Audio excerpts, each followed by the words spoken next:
thoughts of Jeff White on ABC Sport as we welcome our listeners coming in from Melbourne's big win against West Coast over at the Docklands. It's Lauren Borden and Michael Price calling the action between Richmond and the Gold Coast here at Carrara today. Jeff White will be in the experts chair alongside Matty Primus as well. So a big game for the Suns as they look to really cement finals for the first time in the history of the club. They have got a record 12 wins on board. They're looking for a 13th as well. Currently just sitting outside the 8, and they take on the Tigers, who lost to the Pies last Sunday, but are looking to bounce back from that and show the fight that they did show when they defeated the Suns a little earlier on in the season. So we're about 3 minutes away from the bounce at Carrara. A beautiful day. The sun shining out ahead of this match in the Saturday afternoon twilight spot on ABC Sport.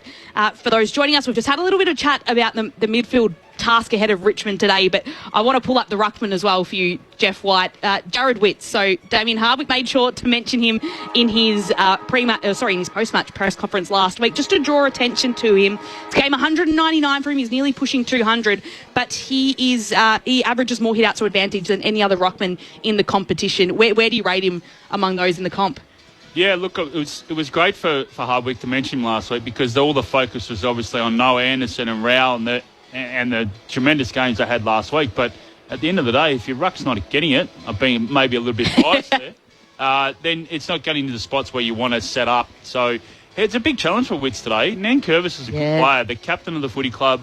I rate Nankervis, and they're both left-handers. So the dynamic with this really sets up to being where the hit zones are going to be in the same spot. So, different areas, but they're going to be lefty versus lefty. So it's going to be really interesting to see how that unfolds. And, really looking forward to how they set up. But Witsy's certainly been, he played a really good game last week and was able to give them, a lot of energy out of there as well. He just smashed them last week, Oscar McInerney and Darcy Ford for Brisbane, and Jared Witts basically leading the league in hit-outs to advantage as well, Whitey. You'd love that. A big ruckman's had a win already as Nankervis won the toss on behalf of Richmond. They'll be kicking to the right as we're looking at it. That's the southern end here at Carrara. So all set now, and that's sorted. Richmond with that early win to win the tosses. We've got some fireworks going off outside the big scoreboard here at Carrara. They do it very well. I walked in today and it felt like a carnival atmosphere. We've had the jet ski in the pool. What do we call it, Pricey? The jet ski. Is it a jet pack thing that comes out of the hose and pushes down? Whitey, I've got no idea. No, it just looks spectacularly dangerous as far as I prefer to be on the jet ski, to be honest. They put the flag up at the northern end as well, Lauren. They did it late, just before the bounce. And good pickup. You can actually see that the wind is blowing right across the face of goal at the northern end from left pocket to the right pocket. So we might have a windy pocket there as we get everything underway. It is the Suns in their pink strip taking on Richmond in their traditional jumper, their traditional yellow sash. It's Richmond v Gold Coast at Carrara. Here's Michael Price. It's Witts versus Nankervis. Witts got it down immediately to Bailey Humphrey. That's a good tackle from the prodigal son, I suppose, in Dion Prestia. Drops him down. That's holding the ball. Well played. Returning to Carrara after 95 games and 30 goals with the Gold Coast Suns, Dion Prestia gives the handball off to Young. He was clipped. Well done holding the ball. It was Jai Farah, who was the good inclusion last week, got him immediately. Alex Davies, the second of those inclusions, immediately turns it over. And Nick Vlosten, probably not for the first time, with the defensive intercept mark. He was excellent last week. Nick Vlosten, he was also excellent when these sides last played in round 6 and got the 3 ABC Footballer of the Year votes. As in defence, he just chips it out wide to Miller, who has the footy in that pocket where it looks like the wind is blowing too. And the Sun too is going to play a bit of a havoc in the first half on that eastern side. So chips to Bolter, who does have the sun in his eyes, and Bolter will just kick down to a pack, and it'll be Collins rising highest, holds on to the intercept grab for the Suns. So he's in the sun on the Nerang River side of the ground at right half-back for Gold Coast. And he'll pop it long right back to where it came. It's close to the boundary line. In fact, it bounces over and it's out of bounds on the full. So it'll be a free kick going the way of the Tigers on the outer side of the ground. I reckon that's going to play a bit of a factor with the Sun, because the players are probably not going to switch as quick as they normally do. You can actually see the players on that side of the ground, the Nerang River side, the eastern side, shielding their eyes. That kick was intercepted there by Matt Rao going back with the flight. Handball to Davies, immediately back to Noble, who Brushed off a tackle, gave the handball to Davies, went past for the 1-2, did John Noble. Chips a little sand wedge to Tuke Miller, just overcooked it a little bit. Miller couldn't quite grab it. Goes back and beats Vlosten for the ball. Handball to Bailey Humphrey. A mongrel of a kick, but it bounces nicely for Jeffrey. He went to handball it to Ainsworth in the pocket. It overshot him. It actually hit the goalpost. It's going to be a free kick behind all that. What happened to Jeffrey after he got rid of it? I don't know. When that situation, it looked like it might have been probably high when he was trying to get the handball over. So just a free kick now. It's actually Jai Farah with the ponytail. He's looking back at the sun, so he's looking into the centre of the ground. He's going to hook it around with the left foot. He's done that very nicely. He saluted as soon as it hit his shoe. Well played, and the Gold Coast get their first score. It's a goal. One straight to the Tigers, yet to score 2.5 gone first term. It was great work there by Tuke Miller outside forward 50. He dropped the mark, but stayed involved, kept his feet, able to get the ball rolling. But I think it might have been just a bit high there, Pricey. Trying to look at the replay of what actually happened, but it was, it was great work. Tuke Miller outside forward 50 just to stay involved and, have that presence to get it back. Yeah, just high. That's where the arrow got the free kick. The thoughts of Jeff White on ABC Sport. We've also got Matthew Primus, who's walked into the box, the former Port captain. You've made your way down from VFL and you've got here. Got here, bit of traffic, bit of a nuisance out the front, but we're here. Well, it's great to have you in the box. You've just missed one early goal to the Suns. They lead by that one goal. 3 minutes played in the opening term. The Suns and Richmond, 20-degree day here on the Gold Coast as Nankervis gets the tap out. It's right to Rao, though, who can hand pass it across in the middle to Anderson. He'll just scrub a kick inside 50. It'll make its way towards Long on the ground in the end. Miller picks it up for the Suns. Hand passes towards Davies. Then Miller will go back, try and collect his own work. He's beaten to the footy, and it's hand passed away by Tyler Young of the Tigers. Again, there's plenty of players surrounding the footy. It's a maul at the top of the forward 50 for the Suns, and it'll be a ball up. It's the Suns, 1 straight 6 leading Richmond, yet to score 4 minutes played in the opening term. As the shadows of the grandstand in which we're sitting in go across the stadium, there's been a free kick pulled out of this ruck contest. It's going to go to Witts. He gives the handball off to Anderson, and the umpire says, no, go back behind your mark. So Witts, the Suns skipper, just forward of the centre circle, still inside the centre square, 70 from goal. Puts a big left slipper into the pocket, looking for King. It overshoots him, and once again, Vlosten doing what he did best last week against the Pies, takes a nice defensive mark. He flares it over to the right to find Short. Now it's coming onto the arc. Finds Trezise. He gives the handball off. They've got a chance to move forward here through Hopper, the Tigers. He kicks it beyond commentary wing. Mac Andrew could have given a free kick away regardless. It was a nice mark taken by Armstrong. Gives the handball off immediately. Goes through Trezise. Gets back to Hopper. Lays a big slipper into it towards the pocket. Fall with the fly. It was the 1-on-3. He did a beautiful job of getting his hands to it. Couldn't quite clunk it. Off hands over the boundary line. It'll be a throw in the right forward pocket. Good movement by the Tigers from the half-back line. Looks like they're trying to play on at every opportunity. Just get it on, attack the game. All tossed in northern side. Again, Nankervis gets a tap out. And again, it's straight to Rowell. He gets tackled, dispossessed, can hand pass it away to Witts, who gets it to Anderson. Anderson finds the footy back to him with a little hand pass, and Witts clears it outside of defensive 50. It's a strong tackle from Long there that comes on Short, right at the top of the 50. Bit unlucky not to get a free kick then. And in the end, it's just a stoppage at centre-half forward for the Tigers. There was plenty of spice in this game at the start of the season, but that was Tom Lynch, the former son, was playing. He copped a lot of the heat. Was he not out there today? Anderson hand passes it to Miller.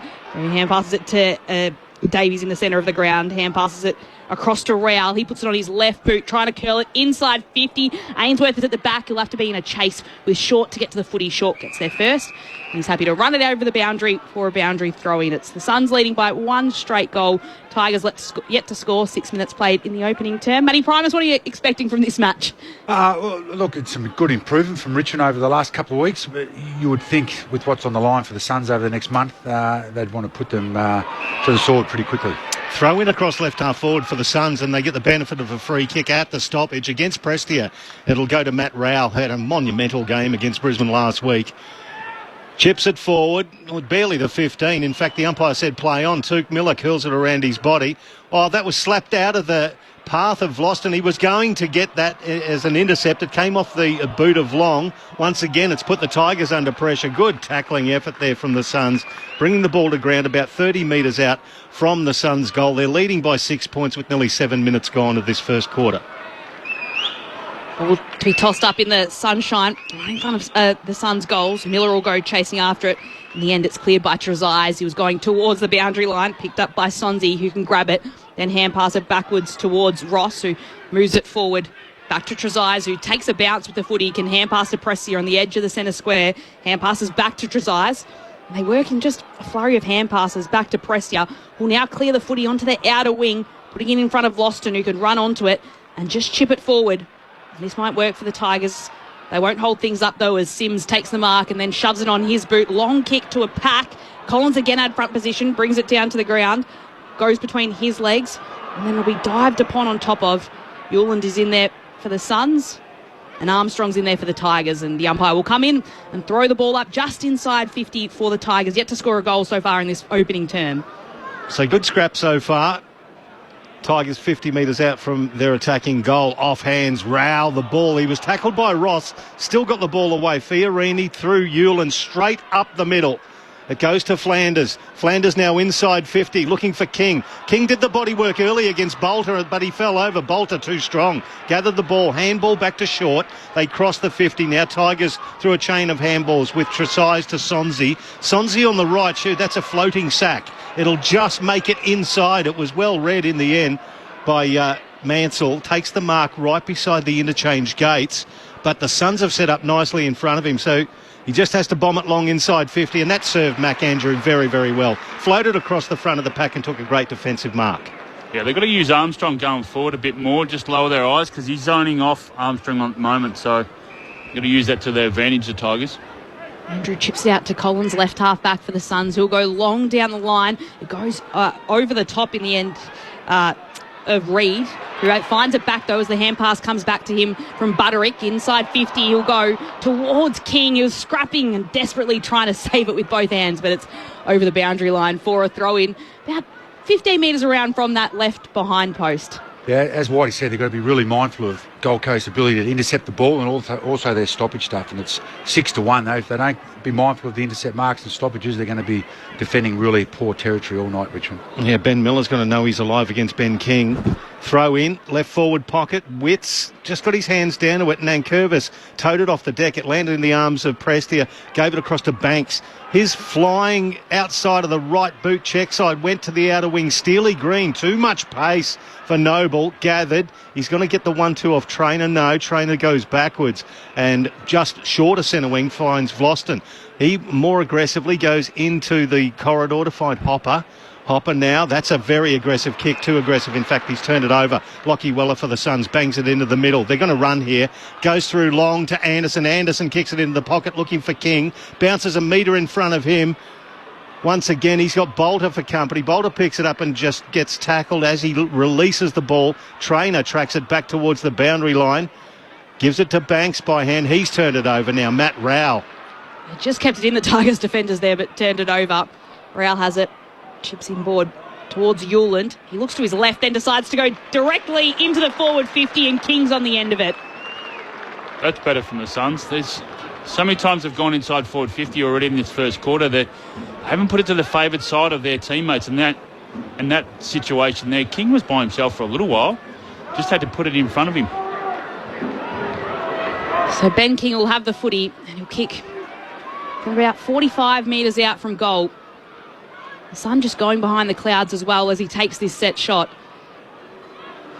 So the Suns leading by one straight goal. Richmond still yet to score in this opening term. As King, steady in his approach, finally builds up a skip. Let's leash towards goal. And he's got it. The Suns have got two. And they work their way out to a 12-point lead early stages of this opening term. About 11 minutes have passed. It's the Suns 2 straight 12. Richmond yet to score. It's Saturday afternoon footy on ABC Sport.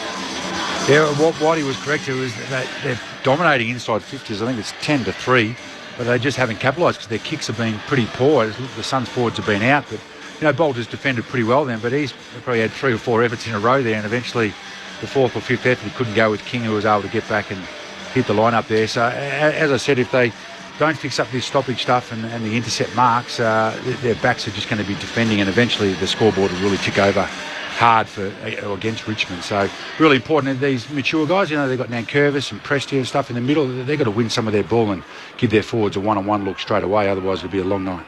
Goal number 48 for the season for Ben King. Back into the middle, perfect bounce too. The back of the stoppage, Rowell. Beaten for the ball, but boy, he made up with it with that tackle too. He absolutely poleaxed his opponent. Did it fairly in Ross. Umpire's going to throw it up. Ethan Reid behind Nankervis got it down. Anderson battling for it at ground level. Couldn't quite flick it out to Rowell. Tigers got it though. Ross. Just a speculating handball forward. It's covered by Will Powell for the Suns. His left foot towards the commentary wing. Well controlled by Fiorini. Flicked it up to the run of Jeffrey. Jeffrey laces out the pass to Bailey Humphrey. And good spoil by Tom Brown. Just got his hands to it. No.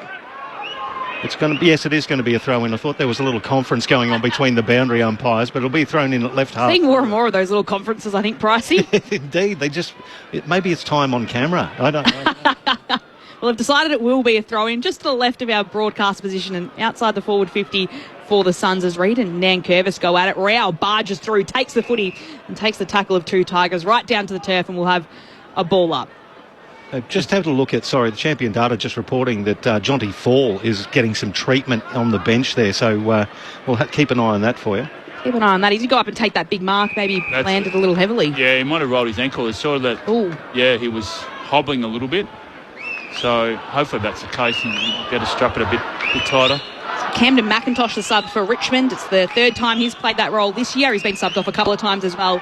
And Nick Holman for the Suns is sitting at the back of the bench waiting to be pulled on some point throughout this game. Again, it's Reid and Nankervis as the throwing comes in. This time it's Miller who barges through, takes the footy in his return from a hamstring injury, and then he's tackled. A shout out to Took Miller too, the only player on the field wearing his socks pulled up and they're bright pink, standing out. Looks great. What do we think of the pink kit? First time here at home? Yeah, I like it. It looks good. It definitely stands out on the field. As Fiorini takes it, hand passes to Miller, who does a commando roll, takes it, hand passes it to Anderson, across to Flanders, across to Jeffrey. The umpire's pulling it back. There's a free kick all the way back with Took Miller. So the Suns work their way into the forward 50, and it'll be a Richmond free kick. Yeah, those waves from stoppage, they're able to link up, aren't they? It's not a quick kick, it's a chain out, which is making life difficult for Richmond's back, but good pressure on Took to make him throw it and get the ball back here and see if they can build an inside 50 from this. So on the point, the right point of right half back of the centre square, Seth Campbell kicks it to right half forward the Tigers. That's a huge kick too. Mac Andrew fists it forward as well. Rowe front and square. Anderson tackled. Boy, he let loose the ball. Could have been a free kick to Richmond there. It falls in the path of Powell. He did well to handball it to Rowell. Powell to Rowell. Rowell turns it over into the middle, and just sitting there in the pocket was Miller. Did beautifully for the Tigers to intercept. He handballs off there to Campbell. Campbell inside 50. Good bit of body work there from Sonsi, but he couldn't quite gather the ball. Will Powell did. Kicked it out to right half back. Butterick tracks it there. He tries to handball around Vlosten. Vlosten too cagey for that. Got his body in the way. Stole the ball and flicked it to his teammate, but Butterick backed up with a great tackle. Well done. It was Traynor who was tackled into the ground by Butterick, and Butterick will receive the free kick just short of centre wing. He chips it forward to find Took Miller right on centre wing and on the Nerang River side of Carrara. They're up and about though, the Tigers. I know that they're behind on the score at the moment, but their pressure's actually been pretty good.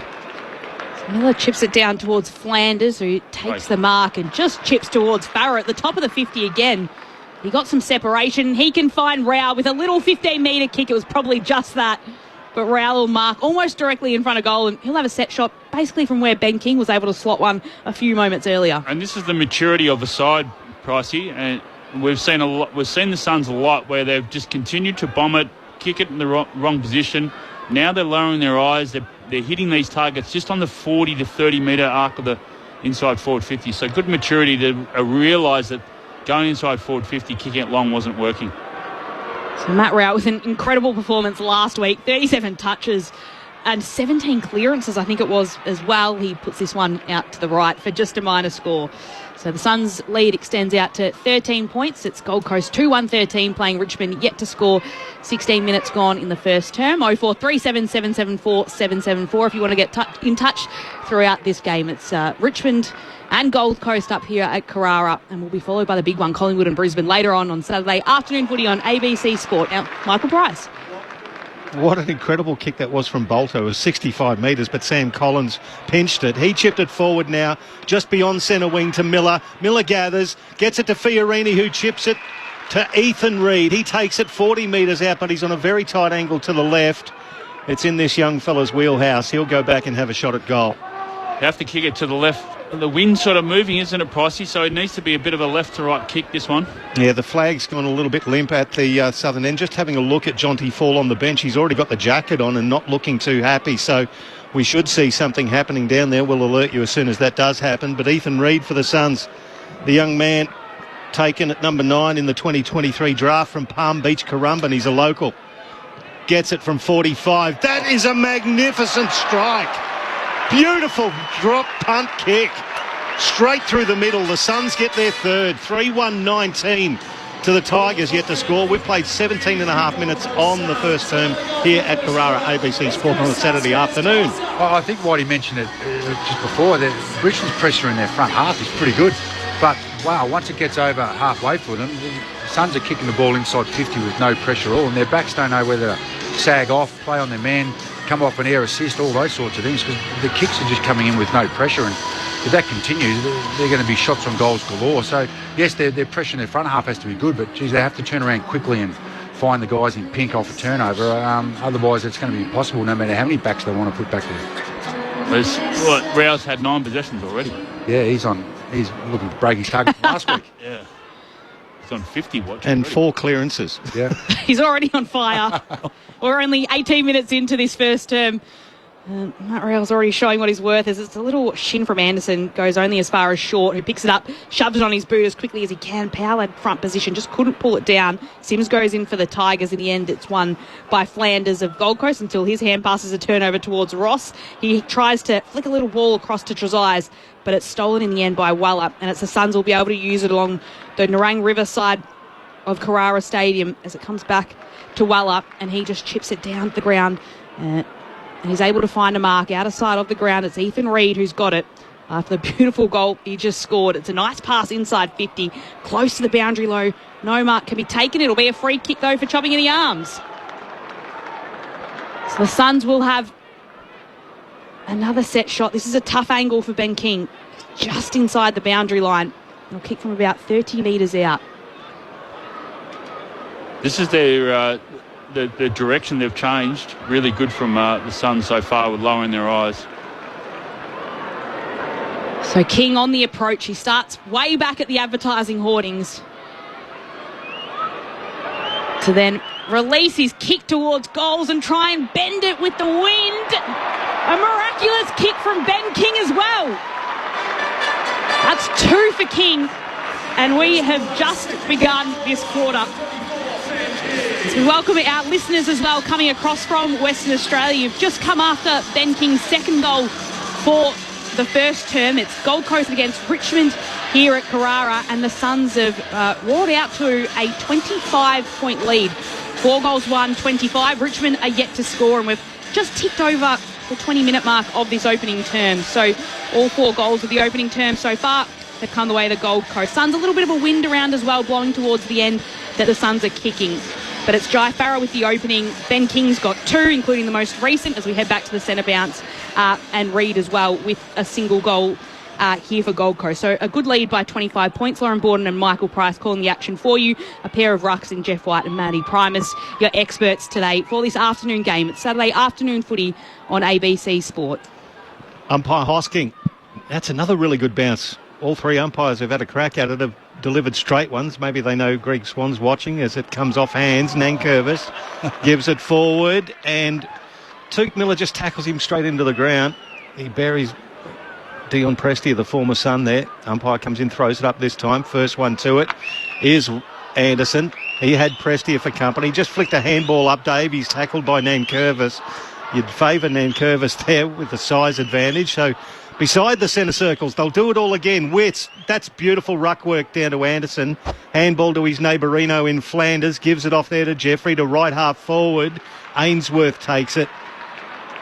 He had a blinder of a game last week too. In fact, I don't think any son didn't have a ripping game against the Brisbane Lions in Hugh Clash 29 last week. Ainsworth now unleashes. Long kick inside 50. The Richmond defence have got the numbers at ground level. Yep, there's McIntosh. So Jotty fall out of the game. McIntosh has been activated, hacked out of there. And once again, Sam Collins looks like he just stepped off a Harley Davidson. He takes the chest mark. I stole that one off Acker, Lauren. I can't claim that. Claim it. He chips it back into the middle, and now Will Powell has it for the Suns.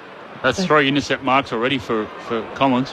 And Powell just wanted to dart the kick into King as well, which has worked earlier in this quarter. It doesn't work on this occasion. Mansell desperately trying to grab it for the Tigers, but King can run onto it. He has to take the tackle. Spills down towards Ainsworth. He picks it up, hand passing it towards Flanders. Couldn't take it cleanly, which allows Prestian in for the Tigers. Hand pass to Rioli. He's dispossessed of the footy in the centre of the ground. He recovers it, but he's caught by Powell holding the footy.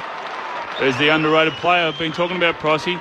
He's a good player for half-back line, and his match-up today is on Rioli, so great tackle there from Will Powell. Yeah, and that's usually Rioli doing the tackling on the other bloke, so that's a good bit of revenge there. Powell straight down the middle at the goal square. Big pack of players off the hands of King. Tigers in front of the ball, absolutely buried there by Bailey Humphrey. We'll just see who that is as they slowly get up. It's Shaden Short.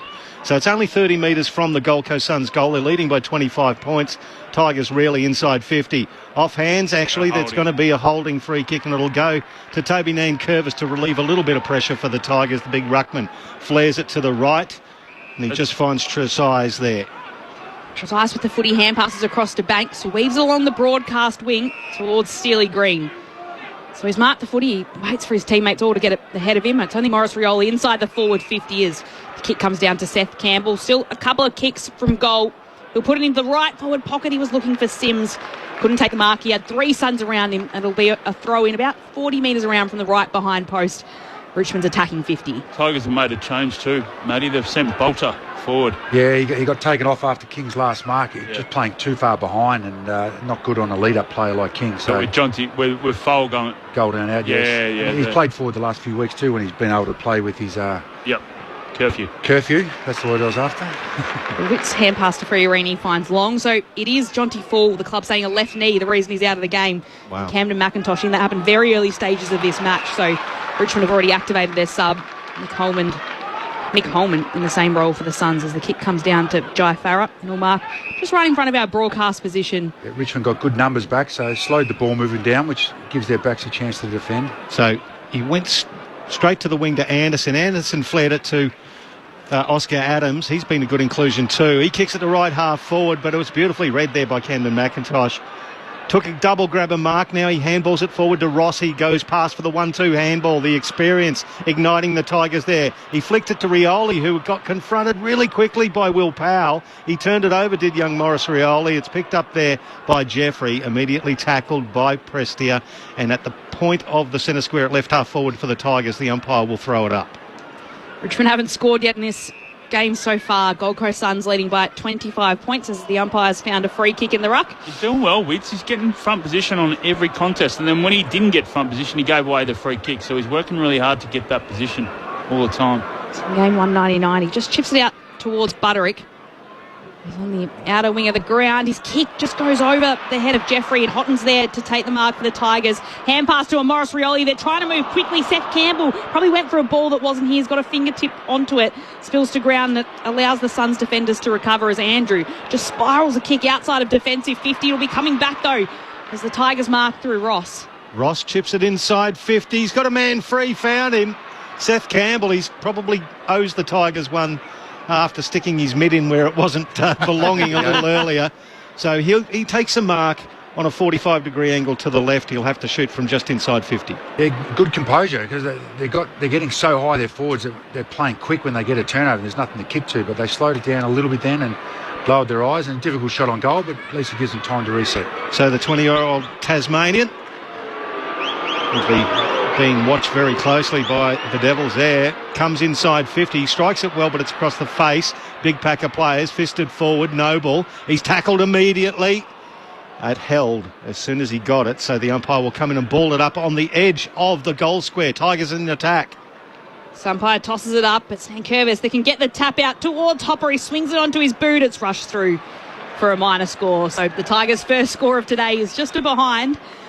That one score, Gold Coast 4-1-25. The lead 24 points late in this opening term. It's Richmond and the Gold Coast at Carrara. So the lights have been activated here at Carrara as the clouds have disappeared behind the stands. Long kick towards Long. Fifth it away from him. Oh, Bailey Humphrey. That is a slam tackle that wasn't illegal, if you can picture that. Poor old Sonsi's got to pick himself up from about 6 inches underneath the Carrara turf. That was incredibly hard tackle. Wits now got it down, and Humphrey, well, they wanted to repay Humphrey there. It was actually Rowell who ended up copping one off Big Nank, but they wanted to repay the Gold Coast Suns for some of that hard tackling. So Rowell will get the free kick. He was tackled without the ball. He's short of centre wing commentary side. He's going for the long one down the line. Trainer versus Humphrey, and then Wits just imposed himself. The big fella floated across, handball off to Fiorini, the left foot to the top of the goal square. Oh, he read it beautifully. That was well done by Tom Brown. He saw it early, took a good defensive mark. That's the only weakness of the Suns at the moment. When they're kicking it to the top of the goal square, they're not working hard enough to actually bring it to ground. Brown chips across to Miller, who finds the sub in McIntosh right at the top of the 50. So an early injection into the game for the Tigers veteran. He'll try and swing the kick back to the centre of the defensive 50. And he is able to find Sims, who marks. That's a little dangerous. Chips it out to Miller, who marks and then darts the kick towards Vloston. So a slow approach outside of defensive 50. Just a kick mark game, but it's working for the Tigers so far. Holding on to possession as the kick from Vloston finds Sonsi. He'll go right down the wing. And it was Green going up for the fight and trying to take the mark. Noble and Collins were there to double team him and punch it out of bounds for a boundary throwing just forward of the centre line towards the advantage of Richmond's forward 50. They're trailing by 24 points at Carrara late in the opening term. So 17 inside 50s to 7. The tackles, Gold Coast 20-12 as well. So they're leading on all counts, including that scoreboard. Off hands, Rowell couldn't quite pick it up. Bailey Humphrey does. Gets a little bit through traffic and sizzles a pass there around the shins of Ethan Reid. The big fella did well to get down that low. He's just forward of centre wing, but that is the siren for quarter time. Oh, I have a talk. And he's 90 from goal, Whitey. It's beyond Malcolm Blight territory. It's quarter time. 4-1-25 the Suns. The Tigers, the solitary one rush behind. So it's a 24-point margin at quarter time in favour of the Suns. Ben King's got a couple. Ethan Reid's got one. And Jai Farah, the other goal scorer. The Suns doing exactly what we expected so far in this opening term, to lead by that 24-point margin at quarter time. Earlier today, Melbourne defeated West Coast by 83 points in front of 16,394 was the final tally there. If you were perhaps watching on or got a glimpse of the crowd, I think we were all waiting to see what that was. At 16,394. The Swans and the Bombers scores are level there at the SCG, 2-3 apiece there late in the first term as well. But here at Carrara, it's the Gold Coast Suns leading by 24 points. Saturday afternoon footy on ABC Sport.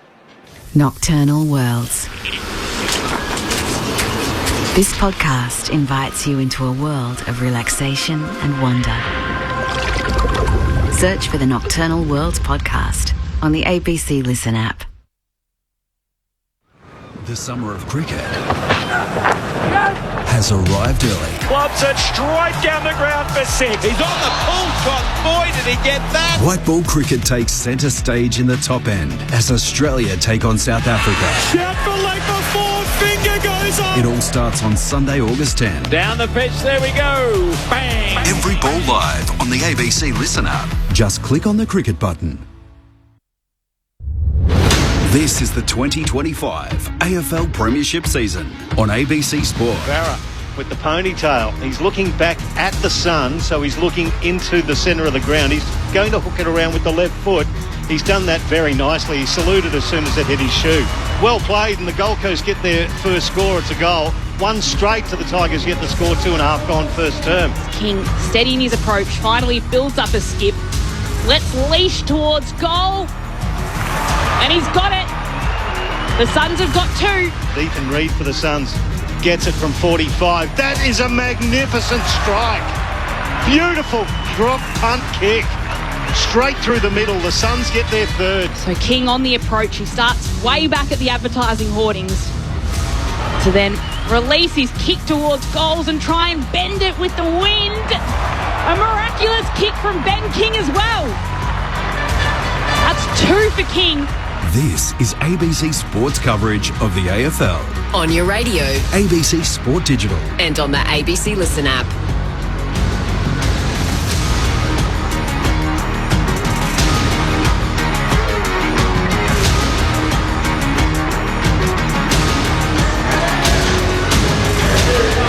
It is Gold Coast at quarter time, leading by 24 points against the Tigers. Of course, the Suns desperately trying to make that way into the top 8, and there'll be a lot of jostling for positions across the last 3 weeks of the season as well. So they're trying to do their best against the Tigers to maybe get a little percentage boost as well. 4-1-25, the Suns, Richmond. Just the one behind in that quarter. Ben King's already kicked 2, and Matt Rowe's got 10 possessions as well. The news out of that first term as well is that young Jonty Fall, who made his debut this year, he's out of the game with a knee injury, the club is saying. So Camden McIntosh has come on as the sub already in that first term. It's Lauren Borden, Michael Price calling the action. Matthew Primus and Jeff White, your experts. Saturday afternoon footy on ABC Sport. Jack Ginnivan, news has just come through. He's been fined $1,500 for what the AFL has called his obscene gesture. So he gave the finger to a Crows fan post-match as he was walking down the race. So that's unusual for Jack. We've seen it a couple of times this year, haven't we? Bailey Smith and someone else did it. Harley Reid. Oh. So probably usual suspects doing that, isn't it? Yeah. Crows fans deserve it anyway. We can rely on that from you. Bit of spite from the Port Adelaide coach. But it is the Suns leading by 24 points. What are you seeing here? Are you seeing exactly what you wanted to see from the Suns when you came to the match today? Well, the Suns, and I think it's the ability to turn the ball over in the arcs, which has been really impressive. A lot of Collins has had 3 intercept marks already.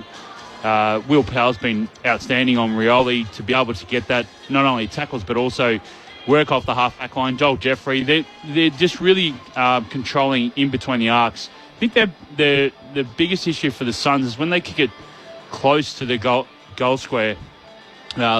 Richmond's been able to pick it off. Boston a few times had an intercept mark, so that's where they started low on their eyes. So good maturity from the Suns, but yeah, they're delivering on what they should be doing. They're putting scoreboard pressure. But I think what's most impressive is that a pressure between the arcs, which has been really outstanding to start with. Yeah, you're right, Wayne. It's all their scores have come off turnover. Their 4 goals have come off intercept marks. And I watched too. We mentioned Rowley with his clearance work. There's only one other player that's had 15 plus more clearances in 3 times or more in his career, and that's Brett Ratton.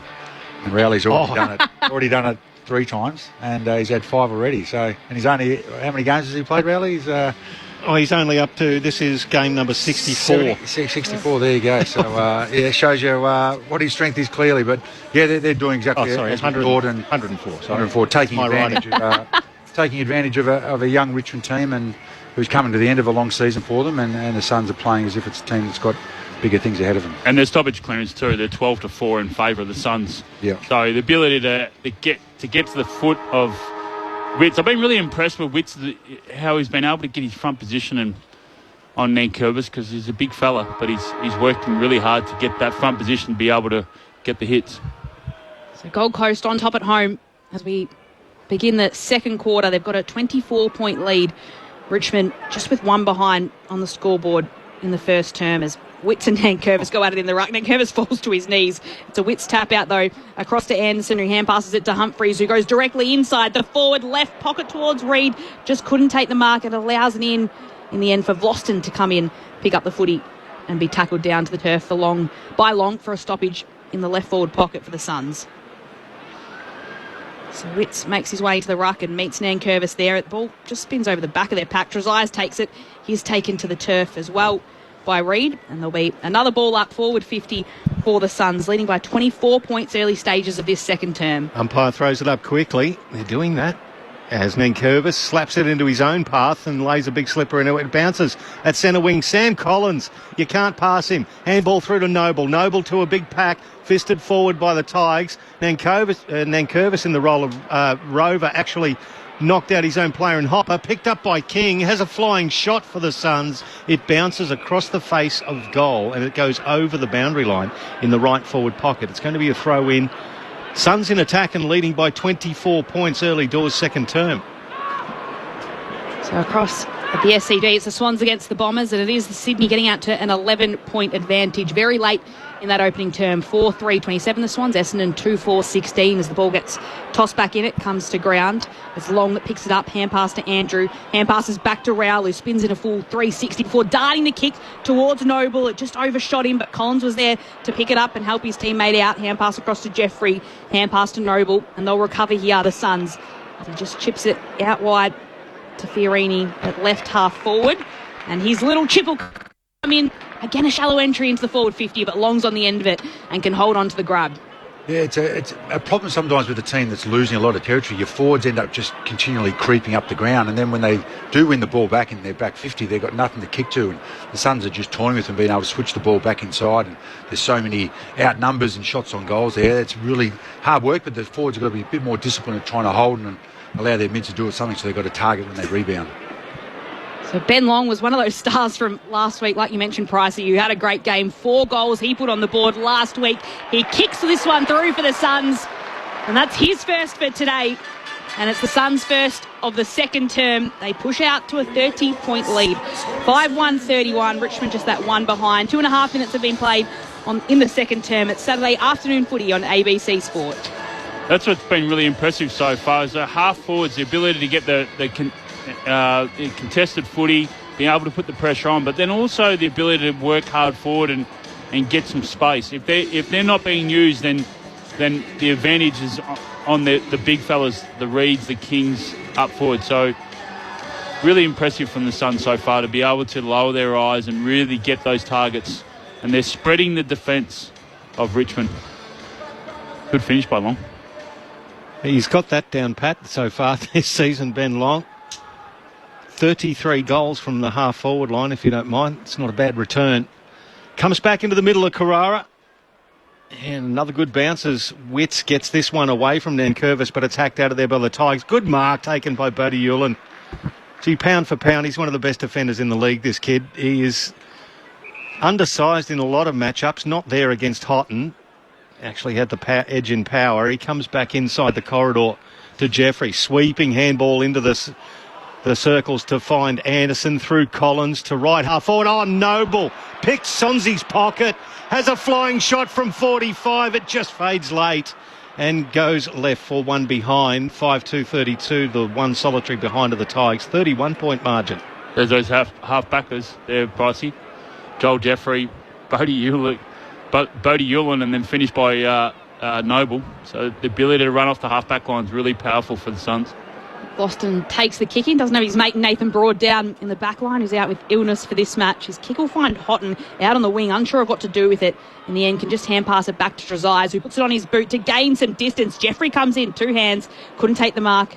The drop is Hewlin, takes it and hand passes it to Andrew, who hand passes it across to Adams, back to Andrew. He just wants to go for a run here. He takes the tackle and can hand pass it away to Hewlin, who has it, fumbles it, gets a hand pass away towards Fiorini. He hand passes it towards Jeffrey. They're putting on some pressure here, the Tigers, and making it difficult for the Suns to work it along the wing. Hand pass to Rowell, hand pass to Andrew, hand pass to Davies. This time he'll go inside 50 into the pocket, hoping for a mark. He gets one. Reed clunks it. And once they started going quickly, they get the end result with the set shot on goal. And he'll kick from about a centimetre inside from the boundary line. A very, very tight angle he'll go from. Yeah, great call on it. You mentioned that great pressure, wasn't it, Richmond? Great, but they weren't able to keep sustaining it, and the Suns kept on turning up, and eventually the 6th, 7th, 8th possession they were able to get out, and then a beautiful kick inside 50. So Ethan Reid will go the banana. It's a high one too. It goes completely across the face of goals and just a minor score. So he gets it behind to add to his goal. And the Suns lead pushes out to 32 points. 5.5 minutes played in the second term. Saturday afternoon footy on ABC Sport. Tigers bring it back in relatively quickly. There's not a lot of movement for them, I must say. Suns have set up beautifully in front. So it comes out from Miller, kicks it to the outer wing. Mansell roved, put under pressure immediately. His kick was cut off by Hewlin, gave the handball back to Oscar Adams. They retreat to half back. It gets to Weller. Weller to Jeffrey, by hand to Anderson, back to Jeffrey. Training drill kind of stuff here. And it hits Tuke Miller in the right half forward, right point of the centre square. And it's very congested forward 50. Tigers have retreated in numbers, and he pops it back. That's an intelligent lead too from Bailey Humphrey. Did the old hook in front of Trainer, went back and then forward, and that gave him a metre separation. He takes the mark, 40 from goal. Very tight angle to the right. Distance not an issue for the man with the long leg. That was actually a really good set play. They had that. Ethan Reid was actually leading into that space while Humphrey was coming back. So then Ethan Reid got out of that area, had a man on him, and then was able to create that space for Bailey Humphrey to run into. So a really good set play there from the Suns. 18 goals for the year so far for Bailey Humphrey. As I said, distance not an issue. He's flared this one to the right. It's barely inside. No, it's not. It's out on the full, just beside the point post. It's going to be a free kick to the Tigers in their left back pocket. Sonsi chips it forward immediately. So the chip kick just comes out towards Ross, who then will chip it forward to Trainer. He'll find McIntosh about 20 metres ahead of him. McIntosh wants to use the footy and play on quickly. He'll go right to the back of a one-on-one at the end at Sims, who was in a one-on-one with Powell, and he can mark. There's a couple of kicks from goal for Richmond. He'll put this one into the pocket. Bolter! That's why he was in the forward line, was flying up for the mark. Couldn't hold on to it, though. Collins was at the drop to pick it up. Hand pass it to Noble, and Collins gets the hand pass back, and he's able to just clear outside of defensive 50, and the mark can be taken by Adams. There was a little bit of a helicopter. Adams tried the pass, and Nick Vlosten, with his experience, read it in front of Fiorini, took the mark, immediately kicks it to his teammate in McIntosh. He's 55 from goal. He's looking inboard, and the Suns have, well, they've chock-filled the forward 50 for the Tigers. So McIntosh telling the umpire he's going back for a shot. He's 60 from goal. He's hit it hard. It gets to the goal square. Off hands, rove by Adams for the Suns. Handball to Noble was around his feet, and Noble rushes it through for or behind. So the Tigers get their second score. It's their second behind. They're still 31 points behind the Suns. 33 plays 2, and we've played 8 minutes of the second term as Noble brings it back in. Brings it back in, going straight down the middle of the ground towards Adams, who plays it out wide towards Andrew, who just marks it and keeps running after that and puts plenty on the kick to get some distance on it. There's a pack that'll form. Short's desperately trying to get it for the Tigers. He can't quite pick it up. He goes for a second effort and picks it up off the deck. Hand passes it to Sonsi. The umpire blows his whistle and pays the advantage for Richmond, so they can move it along the outer wing of the ground as Presti has it, chips towards Sims. Sims is still a couple of kicks from goal, but he's holding on to it for the Tigers. He'll load up on the kick. He'll kick it to a hot spot. Plenty of players will converge. No one could take the mark in the end, but the umpires found a free kick going the way of the Suns. They're just kicking it on top of Collins' head at the moment. Yeah. They're trying to kick it away from him. You're not going to score often doing that, Whitey, are you? Playing into his hands. Yep. He loves that stuff. As it gets to the arc of 50, Alex Davies takes the mark. Boy, didn't his price go up after they were talking about trading him last week. Gives it to Anderson. He chips it just short of centre wing to find Braden Fiorini, probably one of his better games he's ever played last week. And he chips it towards the boundary line. There's a free kick all the way down to the right half forward line. It'll go against Trainer. And Ben Long not happy with that. No, it's actually Ben Long who's been penalised, and Trainer gets the free kick, so it comes back. 1-on-1 ahead of the ball here. Sorry, Price. It'd be good for him to go quick. They've got numbers forward. It was McIntosh given the ball in front of Tuke Miller, who was as confused as I was. He kicks it inside 50, floating down there. Vlosten made it all the way down to 45 from goal, 45-degree angle to the left. Takes a mark, and the defender, who's been intercepting everything the last few weeks, will have a shot at goal. How many goals has he kicked in his career? Pricey, I'm putting you on the spot here. 29 goals, 14. He hasn't kicked one so far this year. There you go. So let's barrack for Nick Vlosten as he lines it up, a little soft shoe shuffle. He's pulled it a little left. Actually, I thought that was the right place to start it, but it didn't move, just to the left of the goalpost. So that's the first score that wasn't a rush behind for the Tigers. So 3 behinds plays 5-3. As Powell just hand passes it across to Andrew. Will go the same approach by putting plenty on the kick to get it all the way out to centre wing. Butterick tried to stop it with his boot and kind of a soccer-style stop, but he's tackled over the boundary line, or does the tackling rather, over the boundary line on the outer side of the ground as Short hands back the ball to the umpire. So centre wing outer side of the ground will have a throw in. It's the Suns leading by 30 points, 5-3-33. Richmond just the 3 behind so far. Saturday afternoon footy on ABC Sport. Umpire tosses the ball in. Witts palms it down. He gets it towards Rowell, who tries to work it to his advantage, does well and can pick it up, uses his body, hand passes it towards Yuland, who hand passes it backwards. And it's a kick coming down the line from Weller. He gets it to left half forward. Butterick Rose had 2 hands, couldn't pull it in at the start, but goes back for a second effort. Hand passed along, flicks it to Davies, moves it across to Toot Miller. All by hands, hand pass across to Anderson. As he walks inside 50, hand pass to Davies. They're still going here. Hand pass to Rowell. His kick, though, will be smothered. It'll still spill down to... It's a kick across, completely across the 50 in the end. And it's a ball in probably about 40 metres around from the right behind post. Inside 50 for the Suns. They were moving the ball quickly, just a little bit unstuck on that final kick from Rowell. But it's the Suns ahead by 30. Yeah, good pressure from the Tigers there. Kept the ball hot. Crowded forward line for the Suns. Throw in, right forward pocket. Sonsi pinched it for Richmond. Gave it back to McIntosh. Dragged off the ball there. Could have copped a free kick. Nothing doing. Farah puts himself in for the Suns, tapped it towards Toot Miller. He gets it just to the arc of 50. Mac Andrew gathered. His handball completely missed Ainsworth, who escorted the ball over the boundary line where the arc meets the boundary at right half forward for the Suns. Up by 31 points. 30 points now. So the crowd just a little subdued at the moment. I think they're not used to being 5 goals up. They've got to get used to it. The Suns are running hot at the moment. Anderson with the stoppage, handball backwards to Toot Miller. He got it to Fiorini. He was absolutely monster. That was a really good tackle. Gang tackle. Vlosten and Sonsi dropped him one either side on the arc. So 50 metres from goal, the umpires will throw it up. So Witts goes in at it against Sims, brings it down. Campbell goes in after it for the Tigers. He's taken to the turf by Davies, who did have that sensational game last week when he came back into the side for his first game of the season. So it's another ball up top of the 50. Witts just pulls it out unopposed, flicks the kick inside 50. Farah running onto it, wasn't able to do something with it. He in the end runs into Vlosten, and it's a free kick to Nick Vlosten after he ran into him quite hard. And the Tigers will have the footy. Defensive 50. He's able to chip it across to Trainer, who puts plenty on his kick. He's played every game since debuting in round 1 this season. It's a long kick to a pack. And it's punched over the line. Andrew sends it over right in front of the Gold Coast Suns bench. They're all in their pink, debuting that at home this afternoon, and they're leading by 5 goals. It's the best merchandise item ever sold by the Gold Coast Suns. But what is this, their 12th year now? 12th year, it's a winner. And they absolutely love it, the buying public, all bedecked in the, let's call it coral. Coral. Yep, it comes off hands. Jamie Stanton told me that. It came off hands for Richmond. Hopper from centre wing, inside 50. Adams flew for the Suns, fisted it forward, picked up by Houghton. He gathered, was trying to get around one too many, was tackled into the ground. Good tackle from Jeffrey, holding the ball.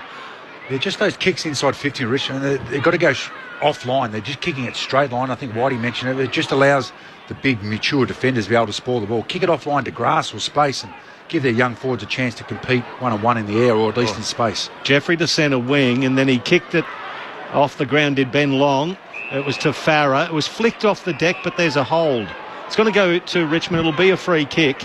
Looks like it'll go to Banks. Just short of centre wing on the commentary side. He goes back into the corridor, right beside the centre circle, Seth Campbell. So Seth Campbell takes the mark. Got the best first-year player last year with the Tigers, and he slots a beautiful kick inside the forward 50, and Bolter on the lead clunks the mark. I reckon the Tigers got to do that a bit more. They've got to go aggressively through the corridor. Just have a crack. Just try and that's what they were able to do there.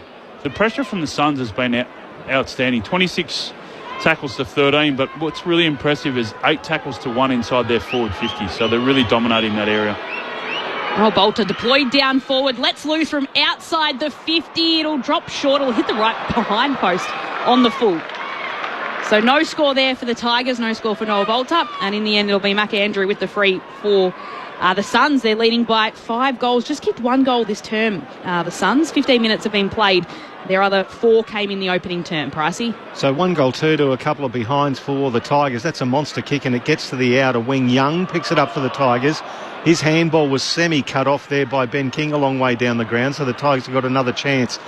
It was Prestia. who missed the ball, was smacked forward there by Nankervis, cut off by Weller for the Suns. Back onto centre wing through hands. Hewland, Ainsworth, sweeping speculator. Back to Weller. Weller gave it to Jeffrey off hands. It was Farah and kicked inside 50 on the lead. Ethan Reid hit on the chest.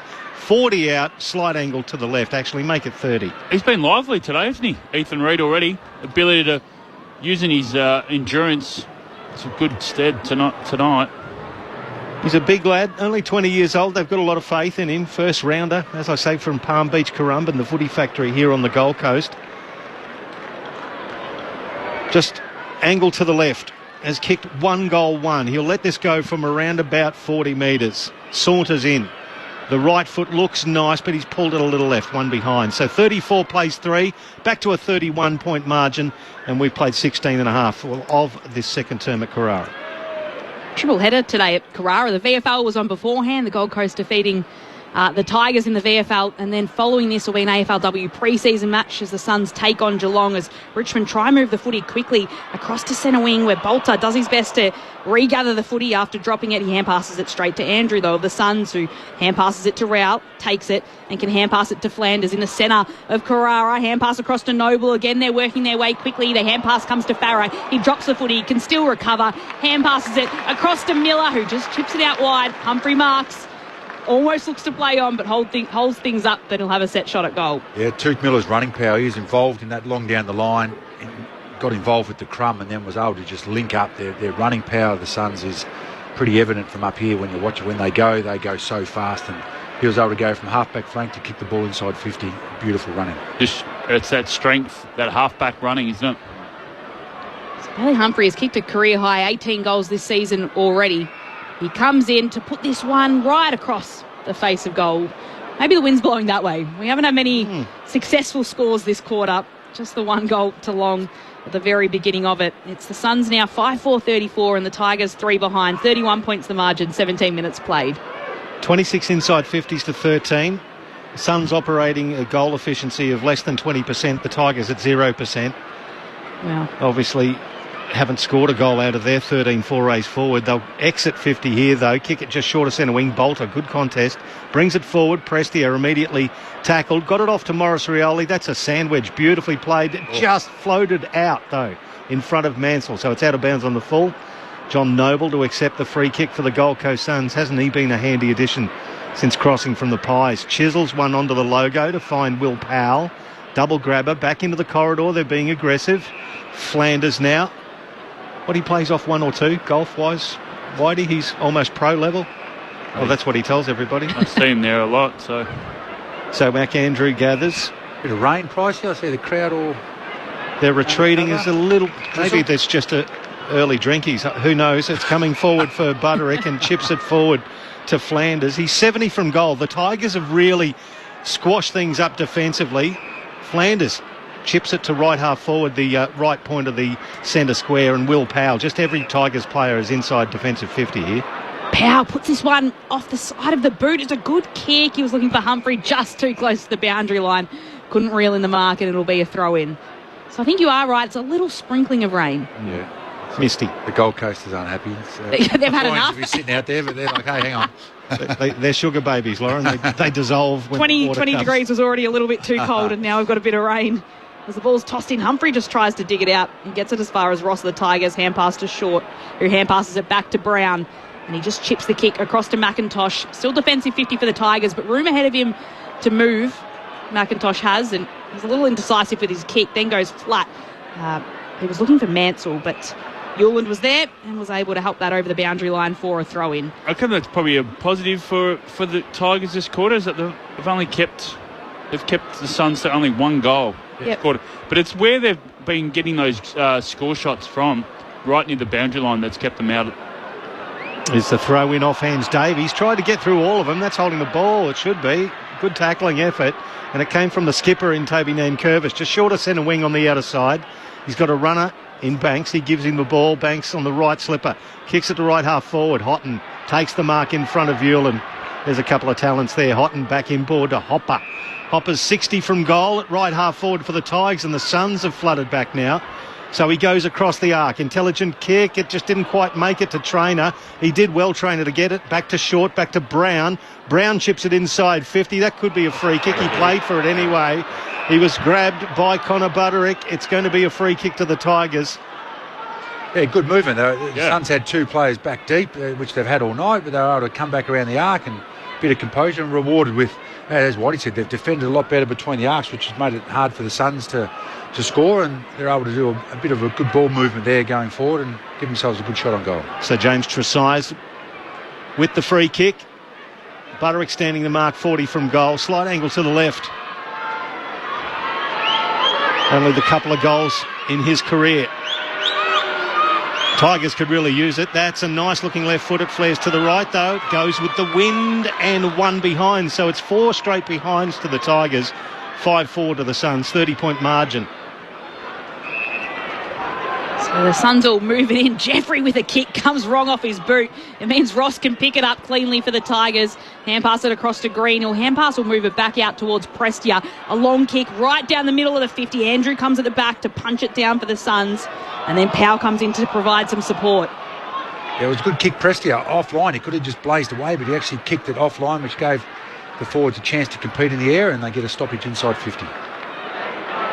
Tigers still without a goal in this game so far. Tossed up inside their forward 50. Ross can gather. He darts left, then right, then hand passes towards Houghton, who can be crafty with the footy. Hand passes it backwards towards Traino. Will kick this one towards goal.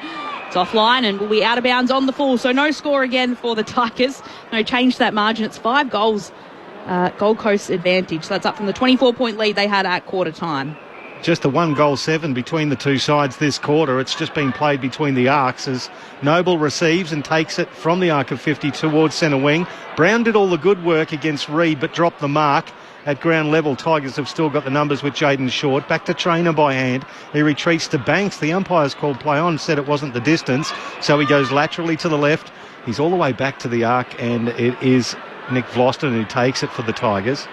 He wants to go back out to the outer wing. Good contest there. Short versus Butterick. Short beat him pointless. Gathered, had a bounce, runs to 80 from goal, kicks it inside 50. It wasn't a well-directed kick. Bolter was on the lead and had separation. It bounced away from him across the boundary line. Throw in, 45 from the Tigers' goal at right half forward.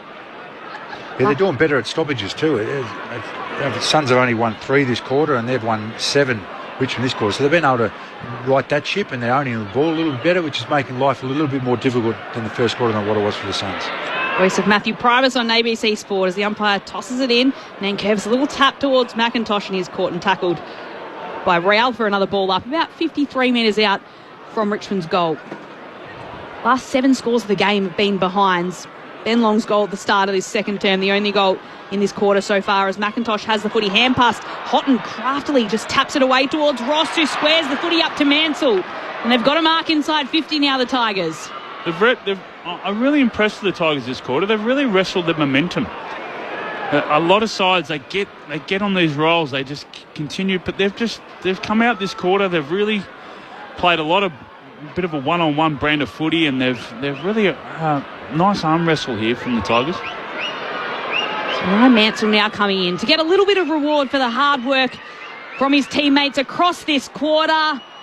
He's missed to the near side. They've got to learn to hit to the left-hand goal. That was a little bit of the wind, just not accounting for the wind. And that's another behind for the Tigers. That's their 5th of the game. Those 5 behinds playing 5-4-34. The Suns, 25 minutes gone in the second term. Jeffrey from right half back kicks it to commentary wing. Farah flies. Ponytail in the breeze. Takes it on the commentary wing. Waits for his good mate in Jeffrey to come past. Gives him the handball. Kicks it to half forward. Reid contesting well, but Vlosten.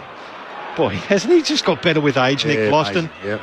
Just reads it so beautifully. He got the handball off to Banks, who flares it out to the right. Jaden Short just controlled it beautifully in front of Ainsworth. Then the kick was a shocker. Cut off there by Butterick. He runs to the point of the centre square. Kicks it inside 50. Will it bounce for Jared Witts? The big man just chasing after the ball into the forward pocket. Puts on a big dummy. Gives the handball to King, to Fiorini. His left foot curler to the goal square wasn't good at all. Vlosten and McIntosh both got hands to it and rushed it through 4-1 behind. 35 plays 5 That was like the big man and Happy Gilmore, wasn't it? Yes, Big Widow trying to pick it up. But surely he's got a licence. He's a captain to swing around on his left Have a foot snap, and have a Whitey? snap. Yeah, Absolutely, for mate. sure. Absolutely. Done all the hard work. That's a great comparison. As Boston brings in the footy. Again, he just goes with a long kick out to the outer wing. It might work here for Mansell, who's at the back. He's met by Rowell. Takes him down, but can hand pass it away to Ross. Hand passes it to Houghton, and a long sweeping hand pass across to Campbell. He's got the footy now and just chips it towards the top of the 50 for the Tigers. Collins was there to meet his opponent, who gets up from the ground. Good defence by Suns then, because the Tigers are out, so they switched over with their defensive skills really well then, the Suns. Collins was there to meet Steely Green and force this ball up, which just gets a tiny little tap, comes towards Rowell. He was running after it. He's got the footy and he'll kick long down the wing as well. It goes over the top of Reed, and it's Boston that'll track it back for the Tigers. Can get there first, couldn't pick it up cleanly. Farah was there, and then Reed collects, hand passes it to Farah, hand passes it across to Ainsworth to kick towards goal. And this one will hurt for the Tigers fans. They've had plenty of the footy, and it's Gold Coast now with their 6th goal of the match. It's the Suns 6-5-41 against Richmond. Just the 5 behinds. We're just ticked over 26 minutes in this second term. It's the Gold Coast and Richmond here at Carrara. Lauren Borden, Michael Price, Matthew Primus and Jeff White, your experts. It's been all the Suns really. They kicked the first 4 goals of the game in the first quarter. Then they've got 2 goals in this second term. It's been an improved performance from the Tigers, but just a late one there coming from the Gold Coast that have probably hurt for those Tigers fans. Jeff White and Matthew Primus, your experts on ABC Sport. Yeah, we'd mentioned they defended really well. Good pressure between the arcs, which was missing in the first quarter, but still the Suns had 10 inside 50s for 1 shot, so eventually those numbers were going to overwhelm and they were able to get a nice, easy free one out the back after Richmond looked like they were going forward pretty freely. So back into the middle of Carrara. Game high 36 points, but the Tigers really putting up a fight in this second term as the siren goes for half-time. 36 points the margin. That was after the Suns led by 24 at quarter time. Your goal scorers for the Suns, Ben King's got a couple, Jai Farah with 1, Ben Long, Ethan Reid and Ben Ainsworth with the other singles. The Tigers are goalless at half-time. 5 behinds. So 5 behinds play 6-5-41. As I said, 6 straight goals the margin. That it is here at Carrara. Well, in the game going on at the same time at the SCG, it's Sydney Swans out by 14 points, 4-8-32, and the Bombers 2-6-18. So that running about concurrently with our game here at Carrara. But like you mentioned, Pricey, it is the Suns leading by 36 points, despite a fairly solid effort from the Tigers in this second term, you'd think. Yeah, they were good between the arcs. They just wrestled their momentum. It was a good start from the Suns in the first quarter, but I like the way the Tigers came out. They were able to force the Suns when they were kicking inside forward 50. They had a lot of set shots from the boundary line, which was really good. So they were able to force them wide. And just want to see the Tigers go through the corridor. There's a play there where they came through the corridor and Boulder had a set shot. I really like them just to be a bit more attacking and instead of going around the boundary line, because that was playing in the hands of Mac Andrew. Collins has been great with his intercept mark, and then that's how they set up their attack, the Suns, particularly off the half-back line. Joel Jeffrey, the Nobles, Will Powell. They really get on the go and they're able to split the defence apart.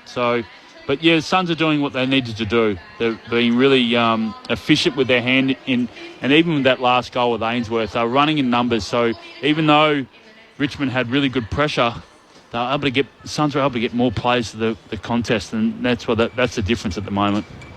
Yeah, you mentioned their half-backs. I think Noble, Jeffrey and Andrew, they've probably had nearly 30, 40 touches between them. They're just, 11 apiece. Yeah, they're just racking up the ball when it comes out from the Suns forward 50, and then when they do go forward Richmond, mainly in the first quarter and the first 10 minutes of that, they're able to just drop off their men and outnumber. And if those three are going to have those possessions, there's going to be a lot of counter-attack and a lot of chains and run off half-back. So they're able to dig in for 15, 20 minutes there, Richmond, just not capitalise on the scoreboard and get some reward for their good effort, unfortunately. So, I'm sure Adam Uzo will be talking to them about what that 15 minutes look like, and Dimmer will be looking for probably a little bit more dominance from their midfield. I reckon they lost the clearance battle and the contested possession battle that quarter, and he'll be trying to rev them up to get them going back in that area.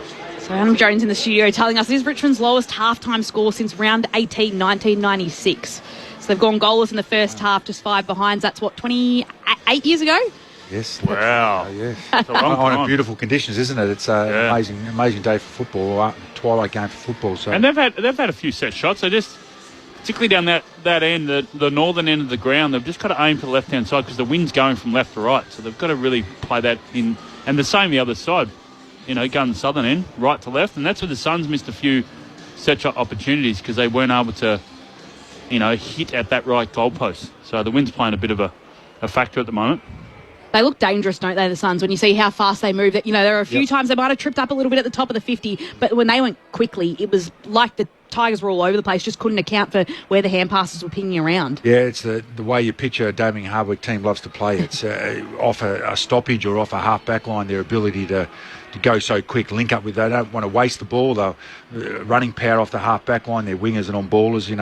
Rao's a bull inside, but even he can get outside really well. So, yeah, they're if you're not on and switched on with the pressure, which Richmond were in that first quarter, the ball flowed freely and gives their forwards really good looks at the ball. So it is the Suns at half-time here at Carrara, 6-5-41 to those Richmond 5 behinds, and Sydney leading by 21 points at the SCG, 5-9-39 to Essendon, 2-6-18. There is a little bit of breaking news on the injury front coming through. So Hawthorn midfielder Will Day has sustained a bone stress injury in his foot, and he'll be sidelined for the rest of the year. So that was last night. We saw the game stopped for it, and that's a huge blow. You can see the difference in Hawthorn's side when he's in and when he's out. Just his tenacity, his ability, he's the heart and soul of that club. I mean, future potential, captain. And yeah, that's a real shame. He's worked so hard, and the fitness staff have, credit to them the way he played last week. But that's a big blow. That's a massive blow. Yeah, the double whammy after they're losing last night when they were, well in the game and could have won it. It's a big blow. Geez, that top 8 race is going to come down to the wire, isn't it? That last round, it's amazing. Yeah. He hasn't played a lot of footy, Will Day, but Hawthorn's probably got arguably the toughest draw heading into the final 3 rounds as well. They've got Collingwood, they've got Brisbane here at the Gabba in the very final round, and they've got Melbourne wedged in between that. So when you look at Gold Coast sitting in 9th, maybe a game in hand if you count the Essendon win, that makes things a lot more difficult for the Hawks, doesn't it? Yeah, and the Bulldogs, what they did Thursday night against the Giants, who were probably battling them, and Hawthorn were probably the team that was going to miss. But just the effort for Will Day, just come back. He went to James Hird, sourced because he had the same injury. Focused on his diet, lost some weight just to make sure he ticked all the boxes, and then what a shame. Cool game sometimes, isn't it? And he seems to have a good football head as well. Obviously, the coaches kind of value him on the bench. So, I mean, you go off that and how important he is, whether it's on the field or kind of off it in another different role. Yeah, so it's a massive blow for the Hawks. It is. It's a big blow, especially, like you mentioned, after last night going down to Adelaide as well over at the Adelaide Oval. Earlier today, Melbourne defeated West Coast by 83 points, 21-13, 139 to West Coast 8-8. 56, as I mentioned, Sydney Swans up by 21 points. And, of course, following us tonight, it is the big one. It is Collingwood taking on Brisbane, at the MCG. So a big one still to come on Saturday afternoon footy on ABC Sport. We'll be back with the second half here at Carrara. But first, let's take a trip to the ABC newsroom.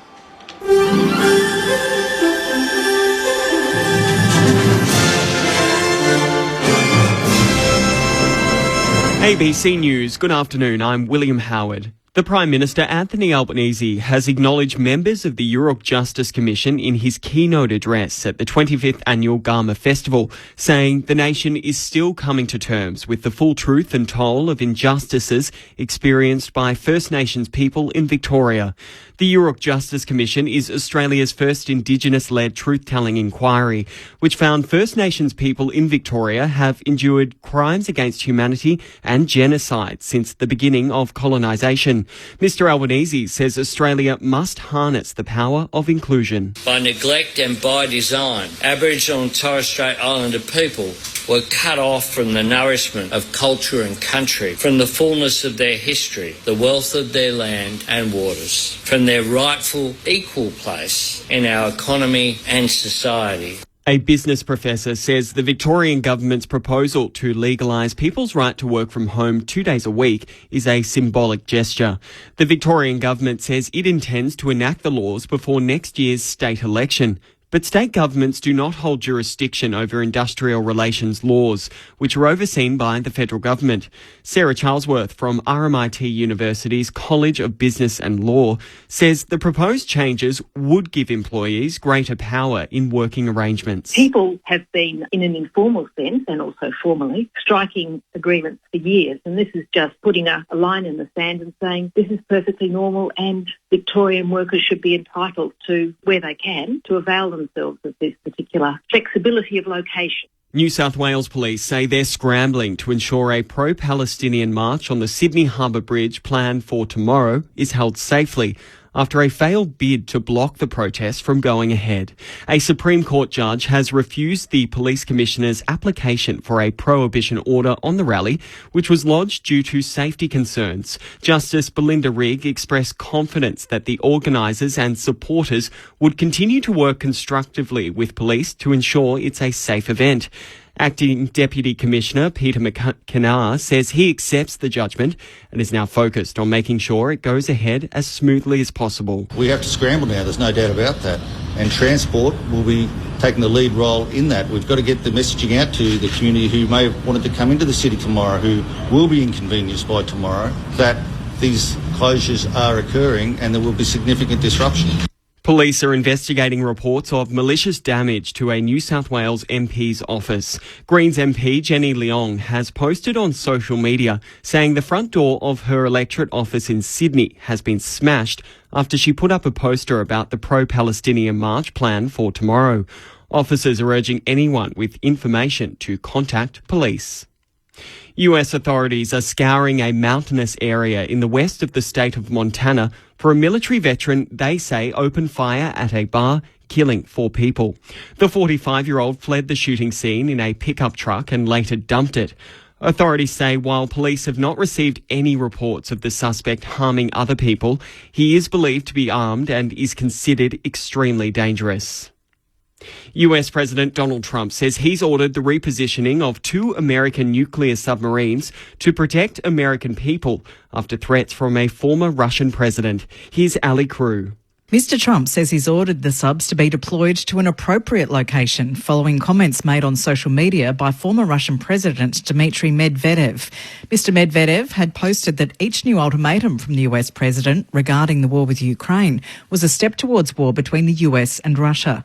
Mr. Trump says he had to act. A threat was made by a former president of Russia, and we're going to protect our people. It comes as the Ukrainian capital Kyiv observes an official day of mourning after a Russian drone and missile attack on the city killed 31 people. Officials say 5 children were among those killed, the youngest just 2 years old. An independent has claimed the final seat in the Tasmanian Parliament 2 weeks after the state held its 4th election in 7 years. George Raze, a doctor and City of Launceston councillor, secured the last spot in Bass, edging out a Labor candidate. It brings an end to vote counting, resulting in the Liberals with 14 seats, Labor 10, the Greens 5, Independents 5, and the Shooters, Fishers and Farmers Party with 1 seat. The Tasmanian Electoral Commission is set to formally declare the elected MPs on Tuesday. ABC News. The summer of cricket has arrived early. Clubs it straight down the ground for 6. He's on the pull shot. Boy, did he get that. White ball cricket takes centre stage in the top end as Australia take on South Africa. Shout for leg before finger goes on. It all starts on Sunday, August 10. Down the pitch, there we go. Bang. Every ball live on the ABC Listen app. Just click on the cricket button. The new neighbour. I'm Isabel. Who's not what she seems. Somebody here knows something. You'd be amazed the things you learn about a place if you pay attention. The Family Next Door starts Sunday, August 10 on ABC TV and ABC iView. This is the 2025 AFL Premiership season on ABC Sport. But Ben Long was one of those stars from last week. You had a great game. 4 goals he put on the board last week. He kicks this one through for the Suns. And that's his first for today. And it's the Suns' first of the second term. They push out to a 30-point lead. Boston, little tracker back for the Tigers, can get there first. Couldn't pick it up cleanly. Farah was there. And then Reed collects, hand passes it to Farah. Hand passes it across to Ainsworth to kick towards goal. And this one will hurt for the Tigers fans. They've had plenty of the footy, and it's Gold Coast now with their 6th goal of the match. This is ABC Sports coverage of the AFL. On your radio. ABC Sport Digital. And on the ABC Listen app. There you have it, the sounds of the second quarter. And the bugle has gone 6 times for the Gold Coast across today's match. So they always have it at their home game, and it's a real feature of it, actually. 6-5-41, the Suns are leading Richmond, just the 5 behind. So they haven't gone scoreless in a half since 1996, Richmond, and that's a record that they've just come 28 years later, and now this is their most recent time that they've gone scoreless, despite some tough years. So that's where Adamuse sits at halftime for his charges. Lauren Borden calling the action alongside Michael Price. Your experts, Jeff White and Matthew Primus, here up on the Gold Coast. The Swans and the Bombers will have just hit half-time as well at the SCG. So Sydney 6-9-45 ahead of Essendon 2-6-18. If you're wondering where Quentin Hull is, he's normally here leading the team on the Gold Coast. He's got the British and Irish Lions tonight in Sydney as well. So the third test, they'll take on the Wallabies in Sydney. You can hear that all on the ABC Listen app. It'll also be on your local radio if you're in Brisbane or the ACT. So there's plenty of sport around. There's the Super Netball Grand Final between West Coast Fever and the Vixens as well tonight. This World Swimming Championships are on. NRLW has their Magic Round in Newcastle. And there was a big 1v3 clash, Matty Primus, in the VFL today. Tell us about it. Southport playing Box Hill. Yeah, not our day, a bit of an ugly day. A few injuries, and heading out, we'll dust ourselves off and still sitting third, so 2 more to go. There we go. So a tough day then. Just tough day at the office. Kind of down the road, but it ended up being a little bit further than down the road. A little bit further with the traffic, yes. So it is here at Carrara. The floodlights are in full bloom, and it's getting to night time here. 36 points Gold Coast lead. So we kind of mentioned Adamuse a little bit just before we went to the news, but what's he saying to his team now, given that it's not like they've given up without a fight? They haven't just let the Suns do their own thing, but they're still without a goal and trailing by 6 goals at the moment. I think they just need to play on a bit more, especially from the half-back line, and just try and own some corridor space. They're getting out, they're getting pushed wide, so the delivery coming inside forward 50 is either shallow, which is playing into the hands of the Suns, or it's dropping to centre half forward. So that is the sweet spot for the Suns. When they get that ball at that centre half back, the ability to bring the ball to the ground, and then away they go, and that's where they've been able to have the counter attack from. So if I was Adamuse, I'd be saying from their half back line, let's just try and switch the ball. And then if we can't switch the ball, go for the 45. Just take a bit of a risk. Had some, unrewarded running, but get through the corridor and let's just try and get it deep inside our forward line, because where they're breaking down is at centre half forward for them, and that's playing in the hands of the Suns at the moment. And you mentioned Bolter going down forward. I like that he's taking that attacking way forward as well. He's not just waiting for things to play out, but he's trying to manoeuvre things as he can. Yeah, definitely the injury helped, but they had played him there a few times before when he'd been available in the senior selection, and they were better forward. They didn't get outmarked. They were able to bring the ball to ground and create a few repeat inside 50s or a couple of stoppages out of it, and they're also mids were able to break even probably through the middle of the ground. So as Whitey said, he'd be saying, rightio, if we can contain their half-backs, if we can switch the ball a little bit more, and a few mids can break even through the middle of the ground, give you a look at these 15-minute period of the second quarter, we're able to stay in the game, and then we've just got to take our chances with shots on goals, which they had some really good looks, and they should have kicked some. So that's what he'd be focusing on. And as we mentioned with Dimmer, it's a big second half for them, because there's a lot riding on this. I think the Suns will finish 4th by the end of the year, but the percentage and those sorts of things, and getting their game going along at a really strong rate. We'll finish Brisbane last week, outstanding for 4 quarters.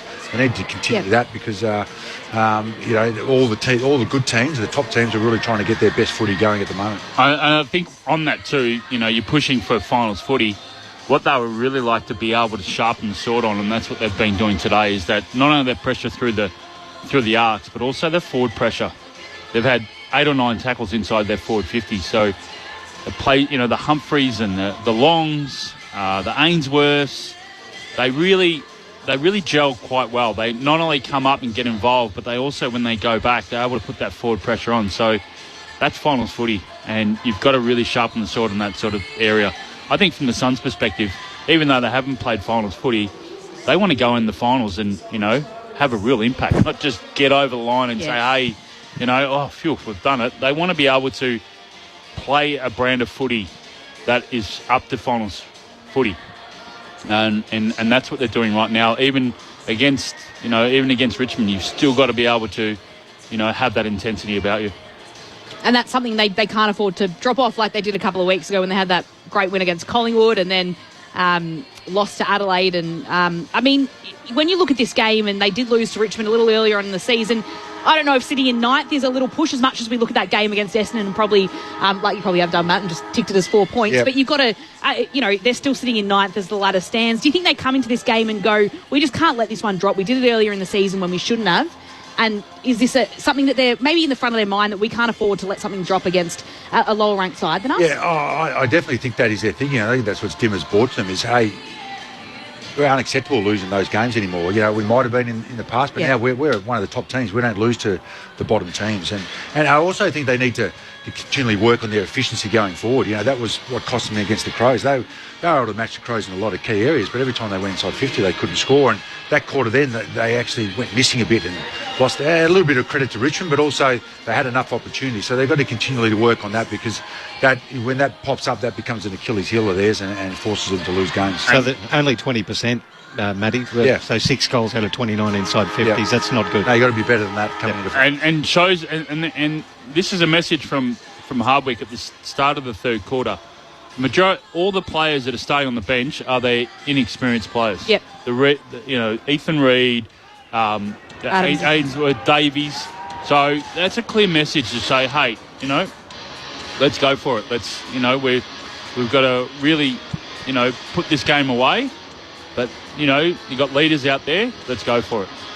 So just before the bounce to start three-quarter time, Richmond haven't scored a goal. Give me some tips about when you think that first goal might get on the board.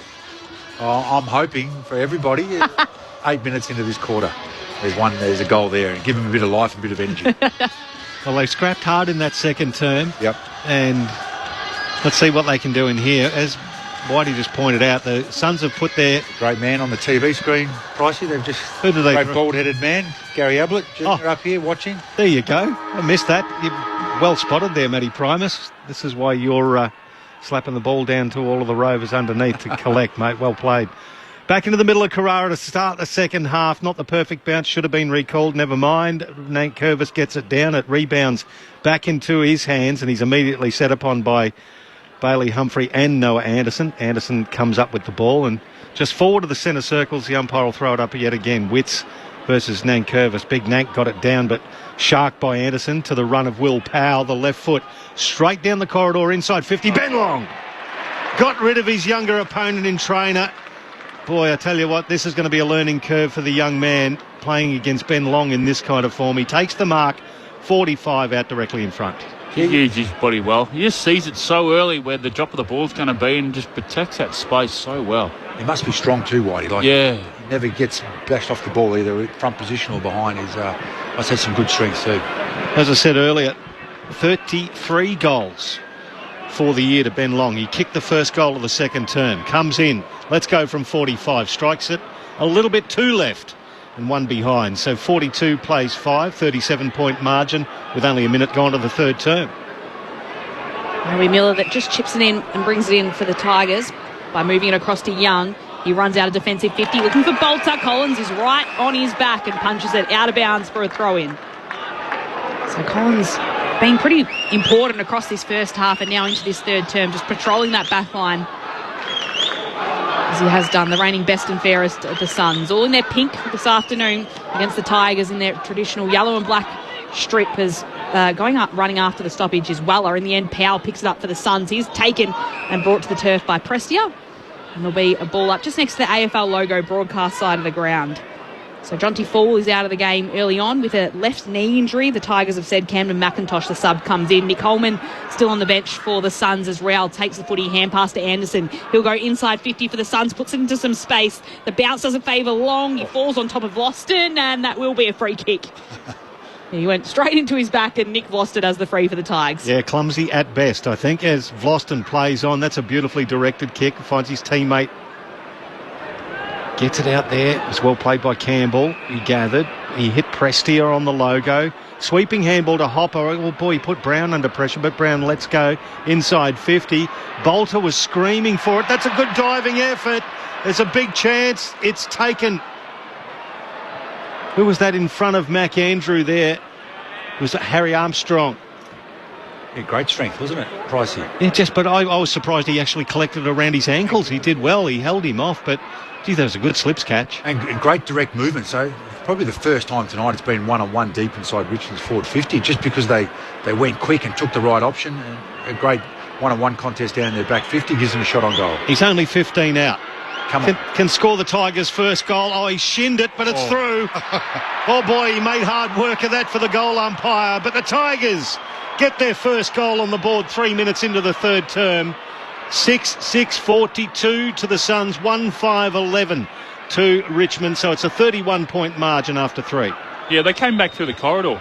They instead of going out wide, which they've done the first half, they came through the corridor. They had run from behind, but they played on. So this is what we've got to see. A bit more of that play on, take it on. It just creates movement up ahead, and that's why they were able to have a lot of one-on-ones without any of the Suns zoning off. You're right, Price. I like it. It wasn't the most convincing goal of all time. But I think at this point you just take the 6 points if you're the Tigers. Indeed. So they start the third term with a goal. Their first of the game coming at the 3-minute mark of the third term. So you were almost there, Matt. Close-ish. Oh, I'm glad to be wrong. Let's get another one before the next 8 minutes. Ball bounced up in the middle. Witts palms it down. Miller's roving it, picks it up and has the centre break directly to the top of the 50 for the Suns. Again, it's long with Boston. Probably gives him a shove again. And he'll be pinned for it again. So another shove. That one wasn't even falling into his back. It was just a clear shove. And Nick Boston will have the free kick for the Tigers. 3-time premiership player, just leading that defence with a lot of young blood in there. He kicks long down the line. Witts had front position. Pulled it down towards Fiorini. Gets it across to Miller. Inside 50 he goes long. Rises with a knee in the back. The Suns will still keep it inside 50 as King moves it on. It's tapped away by Farah. Still at the top of the goal square. Humphrey has it. He's tackled by 2 Tigers. Boston and Young in the mix. And it's holding the footy. So holding the ball. Richmond win it back. Yeah, and Vloston with the tackle. Again. Yeah. And he's leading the possessions for the Tigers. He's got 16. The nearest is Hopper with 12. Oh, but he's turned it over this time. He was looking to dart a free kick. It was cut off by Farah, who flared it to the right to Anderson, called to play on. He kicks it with the outside of the boot to the corridor. Bailey Humphrey with a juggler. Oh, that's a bit of a comedy of errors there for the Tigers. But Bailey Humphrey takes the mark, 30 out directly in front. We'll have a ping. That was actually a smart kick from Noah Anderson. He was going to the left-hand side, left forward pocket, and then just a bit of a check side back into the corridor. So smart kick.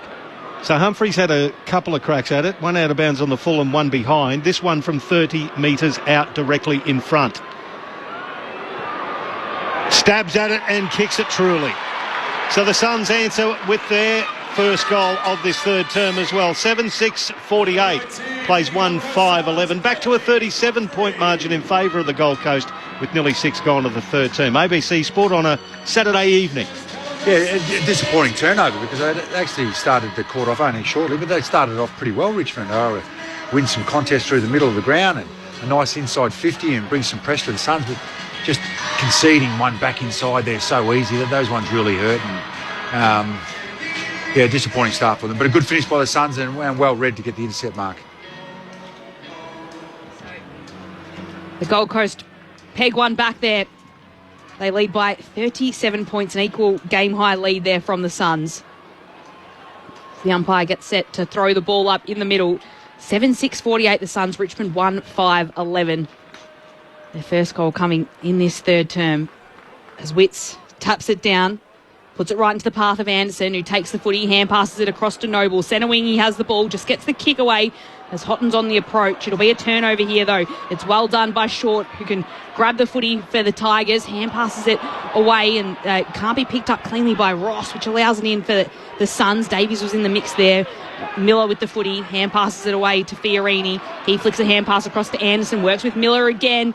And inside 50, Miller's hand pass goes to Davies. It's Anderson still running. He has the hand pass. He wants to play this one a little out wider to Weller. The kick will come outside of attacking 50, but Weller's got time to gather. His kick, though, is completely off. It was Short all alone in the centre of the 50, and he takes an easy intercept mark in the end for the Tigers. They're trailing by 37 points. Yeah, he had all options there, but beautiful kick too. He lace out for the defender, unfortunately. The Tigers get out of here. Oh, that's well taken by Banks under hot pressure. Kicks it towards centre wing. Nicely directed kick to find Big Nank. Oh, he tries hard, the Tigers skipper. That's a nice pass too to find Big Sims. He's a big lump of a lad, Sims. I like the look of him. He could develop into anything. That's a nice kick as well. The lead was honoured from Mansell. He's 70 from goal, right half forward. Noble standing the mark. He's got a runner in Tresize who was floating past to receive the handball. But Mansell decides to kick it long to the top of the square. Bolter got into the back there of Mac Andrew. That's about as clumsy as me trying to go for it, I reckon.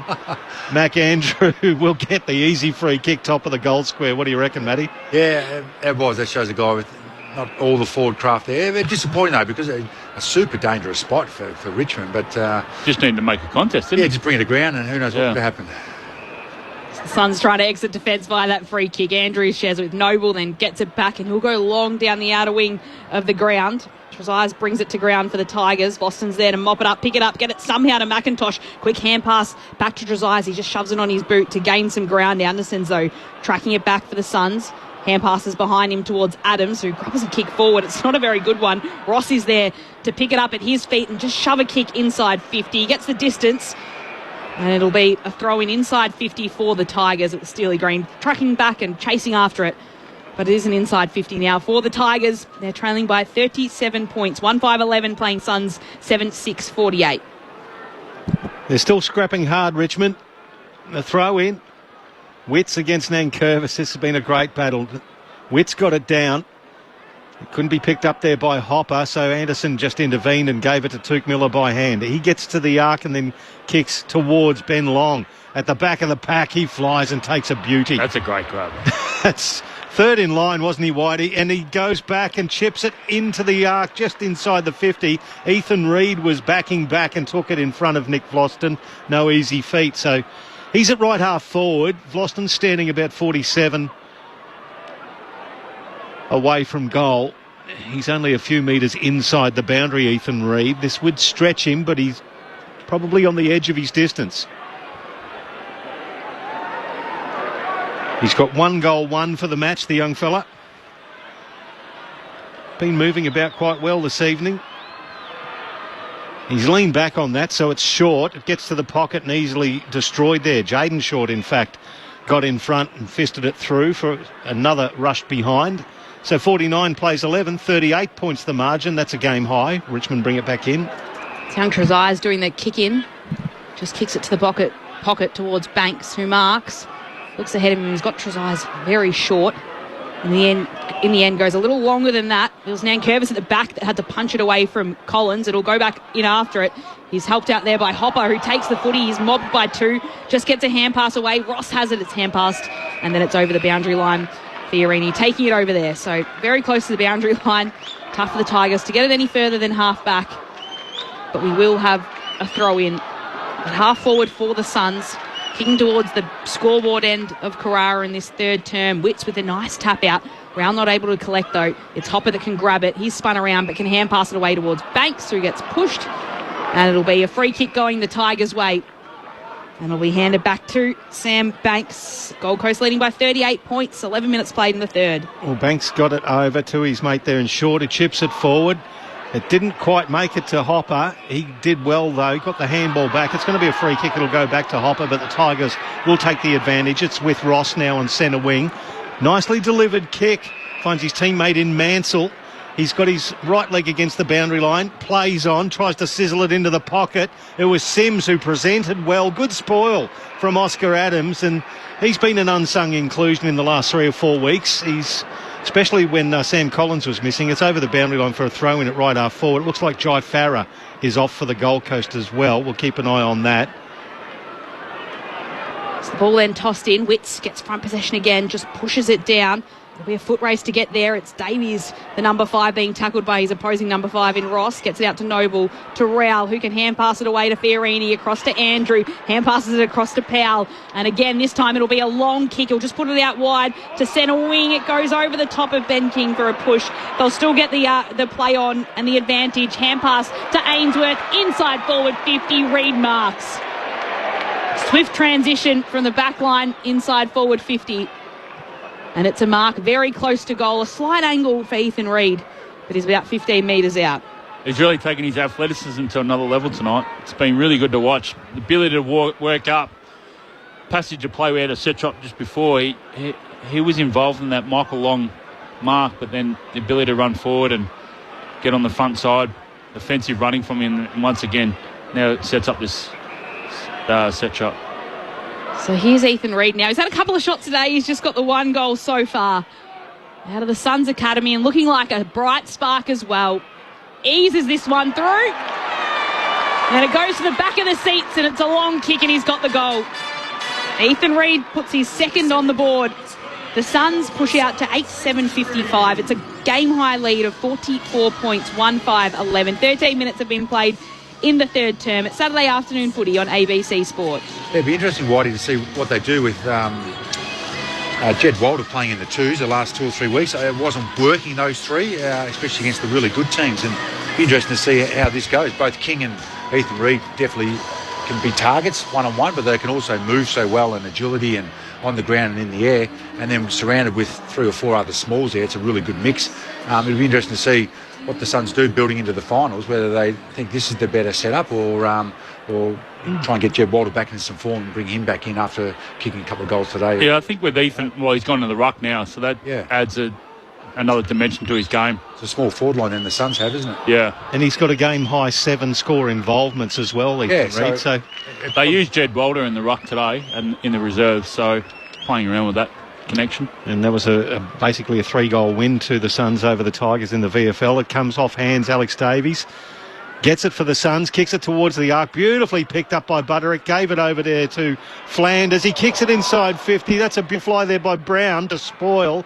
The ball ended up back with Miller for the Tigers. He flares it to right half back and making it look good there was Jaden Short, but he was on a beeline with Bodie Hewland. They both missed each other, thank goodness, because that could have been catastrophic as the ball came over the boundary line. Get a throw in. At left half forward for the Suns, they're leading by a game high 44. Just repeating too the breaking news that Hawthorn midfielder Will Day will be out for the rest of the season for the Hawks. A bone stress fracture, a stress injury in his foot. So he's out of the side for the Hawks for the remainder of the season in their quest for the finals as well. Gold Coast in their own quest to make the top 8 for the first time in their history. The ball will be spun back in. It's Green on the end of it as he works his way right through the centre of Carrara. Hand passes it across to Hopper. He'll hand pass it to Campbell, who's been known to show a little bit of magic. He chips down right to the goal line. Bolter put his 2 hands up, tried to clunk the mark, couldn't. And it's just a minor score for the Tigers. 43 points, Gold Coast advantage, 15 minutes played in the third. It was like there was too many numbers around to share. Didn't know which one to pick. They had 3 running in waves and just didn't quite finish off. But good moving back through the middle of the ground again. So 1 goal 6, the Tigers now, as Mac Andrew for the Suns kicks it towards commentary wing. Bailey Humphrey directed down and he was just about to take off with it when it bounced away from him over the boundary line in front of the interchange gates. Jai Farah has been cleared of any injury, so no substitution being made there, which is handy. Yep. The throw in between the interchange gates. Ethan Reid goes up against Sims. Reid won it down to Davies, who was tackled off the ball beautifully there by Tresize. It came around the ankles of Reid again. His indiscriminate handball was cut off by Brown. Oh, Seth Campbell was belted by Jai Farah legally. He got the ball back. And then they returned serve on Farah as he was running with the ball. Tigers appealed for holding the ball or illegal disposal. It was towed inside attacking 50 for the Suns. Nicely picked up by Vlosten over to Tresize. Now they get it to Short. He's going to kick it long down the line. It's a 3-on-1 here. The Gold Coast had the numbers. It was well played there in the end by Armstrong, who brought it to ground. Suns have to retreat back inside 50. Andrew gives the handball off to Collins. He gets it out to the wing and he's going to find Butterick in front of McIntosh. But he drops it there, Lauren. He drops it, he gets it back, then puts a hand pass out. Powell's got it. He's spun around in a tackle by Rioli. Turns him 360, goes back in after it. Powell's trying to get it. Rioli's putting on a second tackle. He puts his hands up. He wants holding the footy, and the umpire won't give it to him. He crosses his arms and says, mine on the outer side of the ground. That's been a good battle this afternoon. A few Tigers fans here were unhappy with that decision too there, Lauren. You can see the little smattering of yellow in the crowd. He did well, Rioli, there, but it's Reid that wins it out from the tap-out hand pass to Anderson, who can take a couple of bounces as he kicks to the top of the 50. It's a good kick to Humphrey. Oh, he spilt the mark. He was by himself, but Brown was approaching. He just spilt the mark. Brown's in now, wins the footy. Hand passes it back to Trezise. He's tackled. That's holding the ball.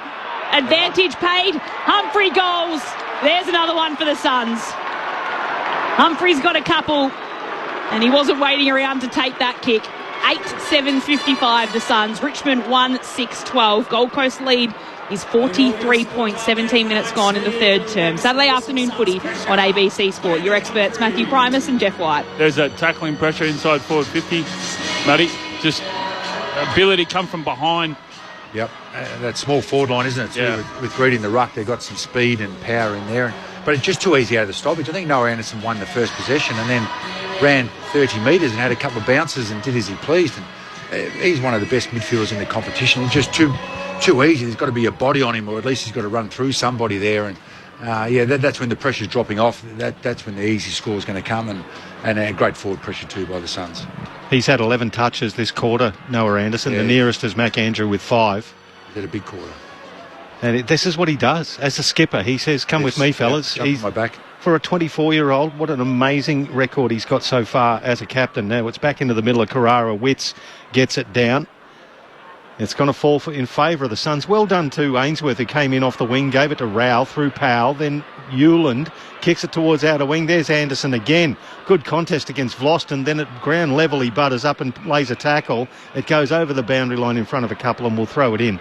Between wing and right half forward for the Suns on the Nerang River side of the ground, it's a game-high 49-point margin, 61-12 with 19 gone to the third quarter. The Suns have had a couple of sellouts at home, Collingwood and then Brisbane. Today, probably not that. What do you think, Pricey? Maybe 12, 13,000 in? Yep, 15 max. Lauren, you're probably on the money there. Something around that in for this quest for the Suns to make finals. They're pretty much there, but obviously can't afford to drop one on this run home. Sitting in ninth at the moment, but with 12 wins and a game in hand as well against the rest of the competition as they take on Essendon in that final round too. As we'll have another throw in on that outer side of the ground. Will be tossed in right to centre wing. Nankervis gets the tap out. He puts it away. Prestia will chase after it. Leaves it for McIntosh, and then McIntosh has to do the shepherding while Prestia goes back to grab the footy. It's stolen by Butterick. He takes it. Prestia will bring him to the turf. And the umpire has no other option but to come in and toss the ball up. So it'll be thrown up about 70 metres out from Gold Coast goal, kicking towards the southern end of Carrara in this third term and searching for win number 13. Rowell takes it and he spins around and takes the tackle as well. Gets himself into some space to put the kick inside the hotspot, inside 50. Humphrey couldn't take the mark. Farah was there at the back, dribbles this one through for the Suns. Jai Farah's got 2 tonight. He played his first AFL game since 2023 last week, and he's got a couple on the board tonight as well. Gold Coast 10-7-67. The Suns just with 1 goal off the back of Harry Armstrong, 1-6-12. It is 55 points the Suns have put the advantage out to. 20 minutes have been played in the third term. When you're looking at the live ladder, inside, so tight, in percentage is going to be massive, isn't it? And now with this, they're... And the Suns did have a good percentage coming into it compared to the other teams in the top 8. With so far they've added 3%, but you've got the likes of Hawthorn on 117, GWS on 111, Fremantle on 111, Western Bulldogs 137. So games like this, you want to get some authority and be relentless, but you also got to go for percentage as well. The Lions are only 110% as well, so the Suns are around 122, as you're saying, Whitey. It's going to be a free kick immediately to the Tigers. Houghton involved himself. Got the handball to the run of Banks. Long one inside 50 for Richmond. Spoiled away from Sims. Front and square Rioli. Handball Prestia. Prestia outside of the right shoe. Hits the post. Halfway up. I don't know. I'd pay footy just to come and watch young Morris Rioli run around. He is that exciting when he gets the ball. Anyway, 67 plays 13. It's 54 points now. It's a simple game sometimes. It's 7-zip. Suns are winning the clearances, and it's just like the first quarter. Richmond win their first one then, and it gives them a shot on goal. They've just got to get back to winning some of that ball. So Noble goes with a long kick out of defence. Reed's at the back as he chases it back. He's beaten to the footy by Banks, who has it, and hand passes backwards to Brown, flicks it across to Young, who just starts the kick to centre half back, and Prestia marks. He goes out wide, and it's Short that'll run onto it. He's got a short pass that's on, and he decides to use it, hand passing it to Sonzi, who just starts the kick back to centre wing and finds Short again. Moves the footy along, and a kick will come inside 50. It'll be a one-on-one here. Collins is at the front. Sims was at the back. The front position takes the mark. And Collins will stop that ball from going any further for the Suns. His side leading by 54 points, 22 minutes in third. Oh, that's an aggressive kick. Beautifully hit to Rao, just short of the centre circles. The handball to the run of Noble. He got it through to Reed. Reed, well, that's a floater, but it hit Farah beautifully. 40 out, just slightly to the left of centre and straight down the middle from the Gold Coast Suns. And you just love that from Collins, that slight change of direction. Ball's come down the skinny side, that's where he's taking the mark. Then he goes from the 45 into the corridor, that's where all the numbers are. And then that link-up play, that is 101 for the Suns right there, off the half-back line, inside forward 50. So Jai Farah, taking it, pick number 60 in 2019. First game in a year and a half last week, kick 3. Leans back on this one, pushes it to the right. Barely squeaks in for one behind. 68 plays 13. So it's a game high, 55 points, the margin, with 24 gone of the third term. It's really starting to get a little bit ugly now for the Tigers. Just the one goal in this game so far, 1-7-13. The Suns 10-8-68. As the kick comes out towards Nankervis, who was in a pack. It's palmed down, and Seth Campbell can take it. Hand passes to a running Prestia. They've got a bit of a run on here, the Tigers. And it's a downfield free kick. So inside 50, the ball will go for Richmond. Mansell's got it. He's got Bolter running to his right if he wants to play on quickly. He doesn't. He looks like he's set to go back and take the shot himself. So it'll be 45-degree angle. About 45 metres out from goal is where McAndrew is standing the mark. Ryan Mansell takes a deep breath in as he comes in on his approach, kicking towards the Gold Coast cheer squad. Puts it towards goal. It starts straight and it swings across the left. Another behind for Richmond. That is their 8th of the afternoon. 1-8-14. Gold Coast 10-8-68. 24 minutes gone in the third term. Saturday afternoon footy on ABC Sport. Here's Michael Price. So late in the third term, only the one goal on the board. It's an kick from Noble and put it into the path only of Hewland, who dragged it in. He immediately goes to the outer wing, finds Butterick, a little bit of open space. Ben King with the fly. It was well done there by Miller, who just put his big body in the road of King. And wasn't a chop out as far as Shepherd goes, as opposed to good body work. It's picked up by Sonsi. His kick just skidded over the Carrara turf. He's been good today. Throw in. Miller's been great on King today. Well, he's kept him to two goals. Yeah, but both in the first quarter. Yeah, but it's just his competitiveness and cutting his angles and not allowing him to come up to the ball. And once again, good one-on-one contest and wins it. Yeah, he's doing it without really giving any free kicks away as well. The big lump of a body as Nankervis takes it out of this ruck contest. Kicks it just short of half forward for the Tigers. Was well taken there, but a good tackle in the end there by Oscar Adams. He absolutely dumped Ross, and it comes through for the Tigers back inside 50. Collins read it best. Took it on his chest and once again saved the day for the team in Coral. Bolter was signalling. He just stood on his feet and signalled for about 10 seconds. Hey, kick it over here while the play went on. He was very disappointed with that kick. So Fiorini moves it out to Anderson. He's got it broadcast wing of the ground. He kicks it all the way to left half forward. Reed has front position on Young. Pushes it down. Short goes in after it. Did he kick that out of bounds on the full, or did it bounce? It'll be a throw-in. So it came off Short's boot. Very close to the boundary line, but it will be a throw-in. Right in front of our broadcast position, where the Suns are leading by 54 points. They've still got their sub, Nick Holman, at the back of the bench, ready to pull on at any moment. While Camden McIntosh came into the game in the first quarter.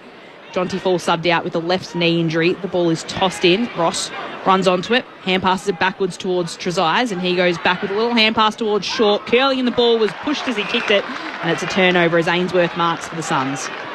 So he's going to look back inside. Got Tuke Miller on the lead. Nice, honoured that with a nice kick. So Miller just forward to centre wing now. He lowers his eyes. It's King on the lead. We were just saying that Miller was competing well, but you can't do much when you've got a forward with a metres break on you, and it was delivered like that.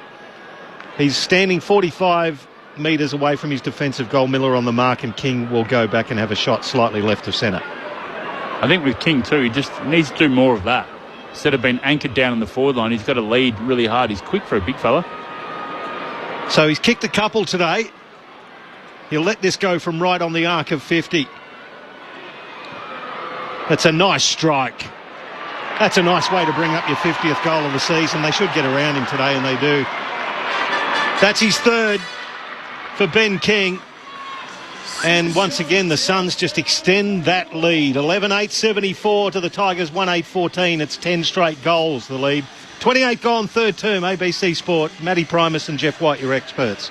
Yeah, as the quarter's gone along, parts of the game started to become a bit of a training run, which is putting the Richmond's backs, unfortunately, under a truckload of pressure, and they're defending really well, but eventually the amount of ball coming down there gets very hard to defend, and they get exhausted just trying to repel attacks all the time. So they've had their little glimpses this quarter, Richmond, but overall it's been probably a disappointing effort to come out after half-time. After a good 20 minutes in the second quarter, they really haven't shown too much in this quarter here, and the Suns, to their credit, have really got their game up and running, and a powerful running team. So the Tigers did score a goal in this third term, but it was the first half where they showed a lot of competitiveness in stalling the Suns from scoring as Witts falls over the umpire. Absolutely, the umpire fell over and then Witts tripped over him. So he's almost basically shinned him in the head, the umpire. Yeah, he's all right, though. The umpire's, he got hit by Nankervis, who then... Yeah. Jeez, that could have been... A couple of big men to hit the ump. Bang. Oh, you're right, Nankervis has run straight into him. He'll be in trouble there, Nank. So that's exactly what they don't want in the game. That's it, right in that 10-second passage there. Nankervis pushing into the umpire, and then Witts knocking over him. And that's a big man in Witts falling over the umpire in the centre of the ground, as we'll have another stoppage. Nankervis and Witts palm it down straight to Anderson. He'll go inside 50. Ben King's chasing it back, tracking after it, can run onto it, can get the footy, but it's well done by Young just to stop him from going any further as he slides down for a stoppage inside the forward 50 for the Suns. Noah Anderson up to 30 possessions. Still a minute to go in the third quarter. Just a lazy third term for him as it slapped out of the ruckman's hands into Tuke Miller's arms.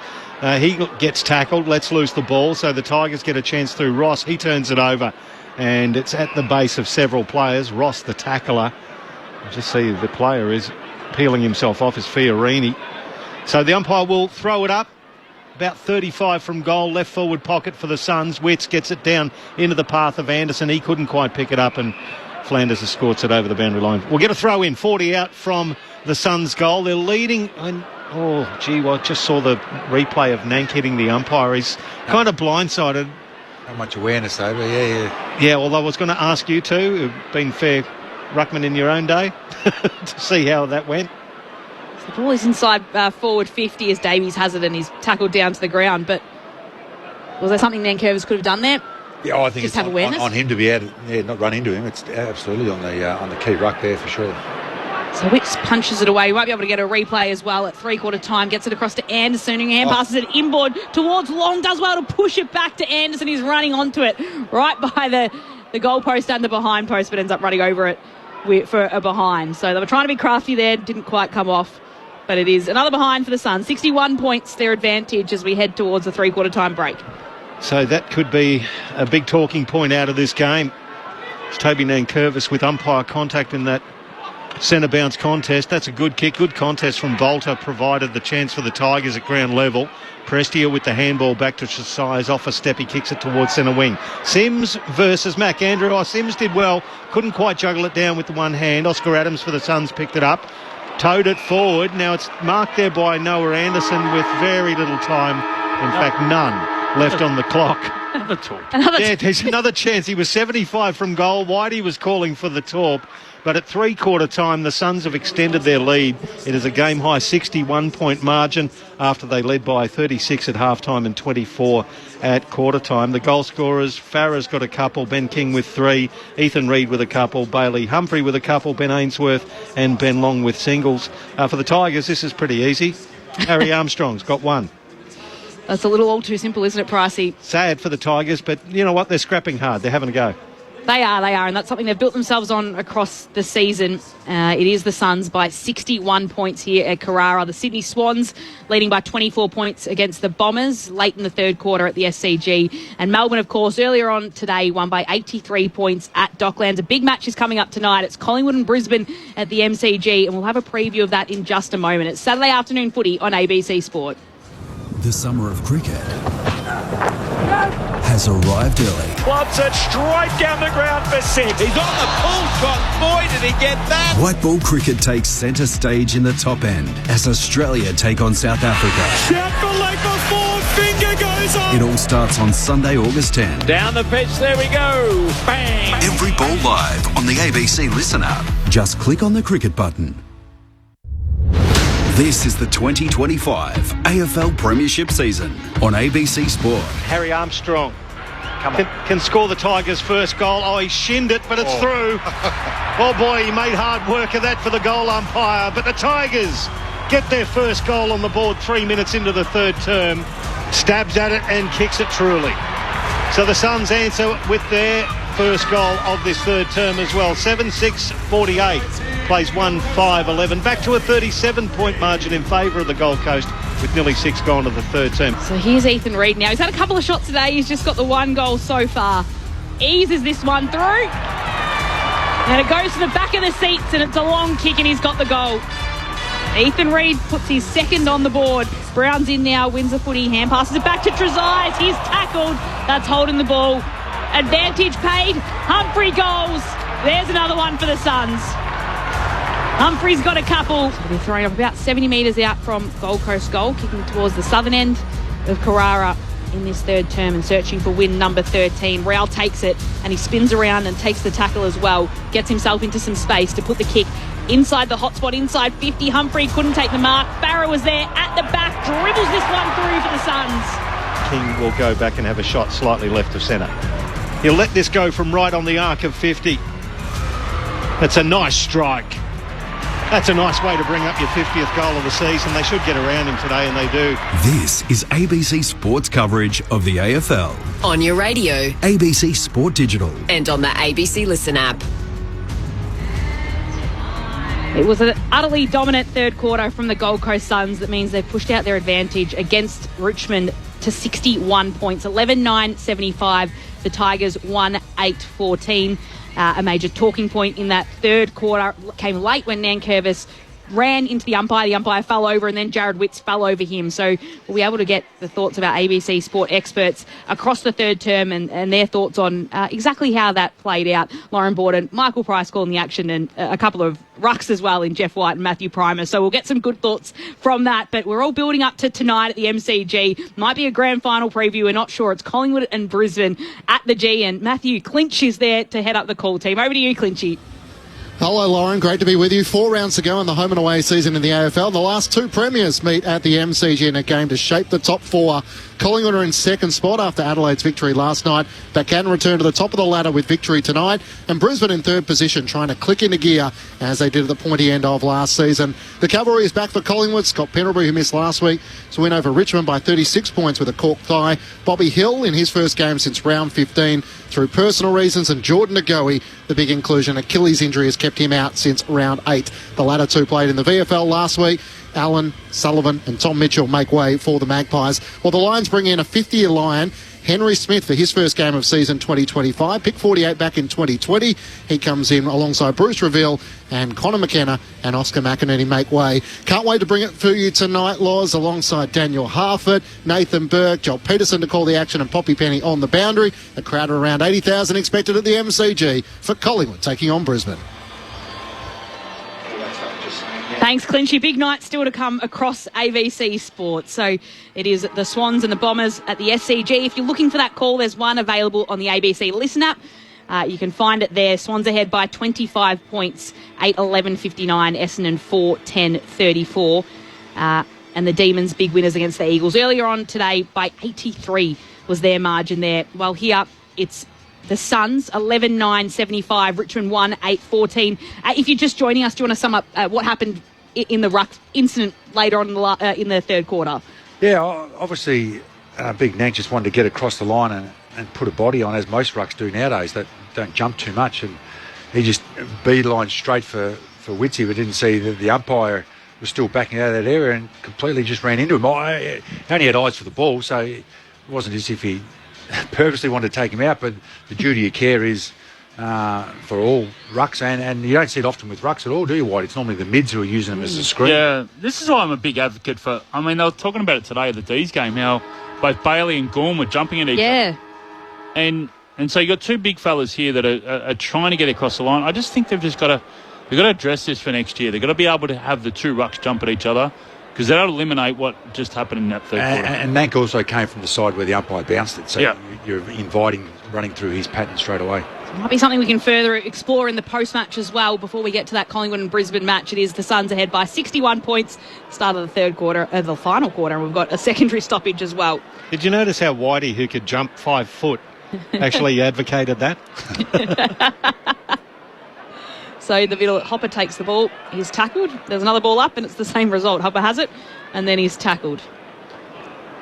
So another ball up just outside the two centre circles. Banks comes in and can take it. Hand passes it across to Traynor, who's got it for the Tigers, and he advances the kick right down the line. Good mark taken by Houghton. Hasn't played many games of footy at all, just in his third game, and he's got a 50. Yep. Yeah, he called stand and moved off the line once he moved. So he did play on, but unfortunately the umpire hadn't called it. So a slight movement from Joel Jeffrey there. Yep, got him.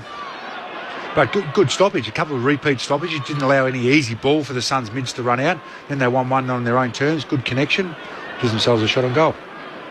Taj Houghton will now be marched inside 50s, going off a long run up here. Sam Collins is about 20 metres out from goal. Taj Houghton is coming from nearly the top of the 50. It'll go on his long run up, put this one straight in front of him, and he skewed it to the right. They just haven't been able to... This is what happened in the first quarter when they had their set shots, just not go at that left goalpost to allow the wind to bring it around. I'm saying, they only threw the flag up just before the bounce, Whitey. It's the old Windy Hill windsock again, being tied to the pole so nobody can tell, and there you go. Joel Jeffrey now got the ball. Yeah. So it was Sonzi who just moved when he shouldn't have. Well, I don't like that rule. He off the mark and then he got back, so he didn't get caught standing. Once you're off the mark, you should be allowed to be alive in team defence, but the umpire made him stand even though he pulled 10 metres back off the mark.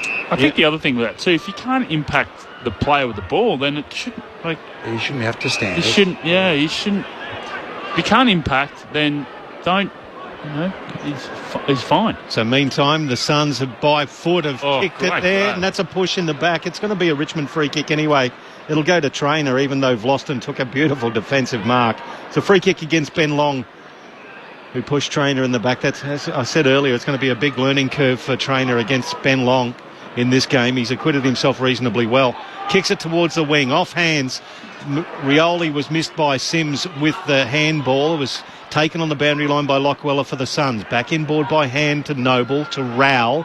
He's on the logo commentary wing. Aggressive kick to the centre circles. Was beautifully read there by McIntosh, who's spoiled, but he's spoiled illegally. It's going to be Braden Fiorini, who's behind the bullseyes for the Gold Coast Suns. He'll take the free kick, and every Tiger's in front of him.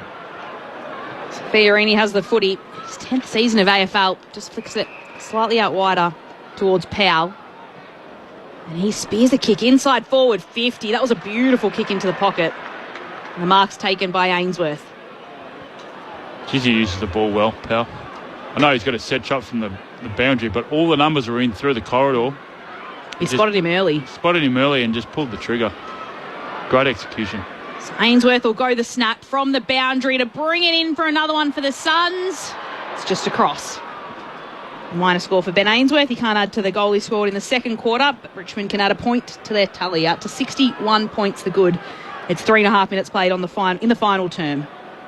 So the Tigers will bring the ball back in, straight down the middle. It's marked there by Short. Oh, his kick was aggressive to find Houghton. Well taken, young man. Gives the handball off to the run of Young. He kicks it towards half forward. Rioli takes it on the arc. He was standing by himself. He lowers the eyes, tries to find a teammate. Anderson intervened. Ross picks it up. Handball to Hopper, back inside the centre square. Nankervis, the big fella, tried to run through a few. The ball dislodged from his grasp, but lands at centre half forward. Miller just got a speculating handball to Rowell. He does the 1-2 with Fiorini. They're still inside defensive 50. Now McAndrew receives the handball and kicks towards centre wing. This advantages the Tigers. Once again, Short cuts it off. Handball around the ankles of Prestia, who made it look good. He gave it back to Banks. Then he flares it right to McIntosh, just short of centre wing. Nobody in front of him. The headband-wearing McIntosh gives it off there to Banks. That's a high ball towards half forward. Steely Green. Oh, that was like a senior player against an under 16 against Sam Collins. He just buffeted him out of the road and took the mark. Destroyed that contest. Saw Jezza Cameron a bit like that last week when he kicked 11 against North Melbourne. There's a couple of games in these latter rounds of the season that have looked like that as Noble brings it out to Witts. Across to Miller, moving it along the broadcast side of the ground. His kick is partially smothered by Nankervis. It'll still work for Weller, and he can put the ball right at the top of the 50 long. Comes in at the front, juggles the mark, and ends up taking it on his knees in the end. So slow things up a little here. He's got it 55 metres out from goal. Just looking at what's ahead of him. He doesn't want to go short, and he'll just dab the kick to the pocket. It spills over the back. It might be a chance here for someone to come in. It's McIntosh that runs in, grabs it, and just pushes it towards Young, who then kicks it away. But Miller was there and can mark. So kicked it away in a hurry, and Touk Miller was there easily to be at the drop, and now he'll have a set shot at goal. As I spoke about before the game started with Touk Miller playing the forward line, he's been outstanding today. It's his second and third efforts. And that's what they love. They love those half forwards that run up through the middle, then rush back, set up defensively, or get used offensively.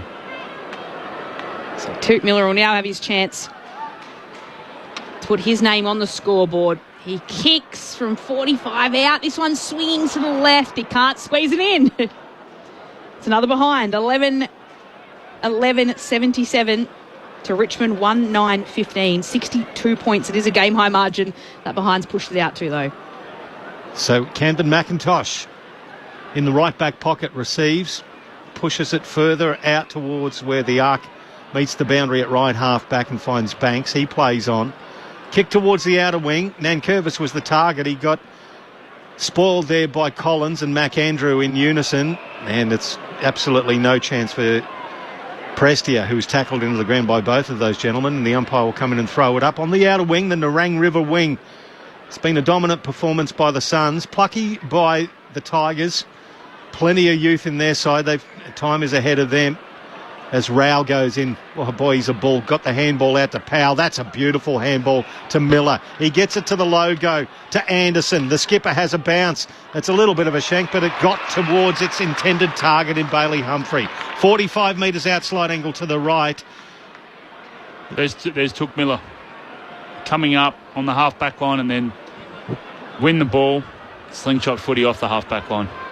24 disposals wide. He's had 7 score involvements and 7 inside 50s, Touk Miller. Meanwhile, Bailey Humphrey's got a couple of goals to his name. Only had the 8 touches, but 3 score involvements as well. That's a nice kick. That's his third. He celebrates this one by running straight to the interchange gates and getting off the field. And the bugle sounds for the Gold Coast's 12th goal, 12-11-83, plays 1-9-15. Yep, that's right. The Tigers have only scored the 1 goal early in the final term, and the game-high lead is now 68 points at Carrara. How many goals he kicked? 3. So 3. 2 of the goals he's kicked, he's had to come off the bench. Come on. Come on. It's a modern thing. You're the hot hand. You'd love to stay on. Yeah. Absolutely. Your adrenaline's going. You've just kicked a goal. You're hungry for another one. You just got to come and sit on the bench. But great ball movement there from the Suns, and the kick from Noah Anderson too, on the fat side, not straight in line with the goals. Just kick it off the fat side.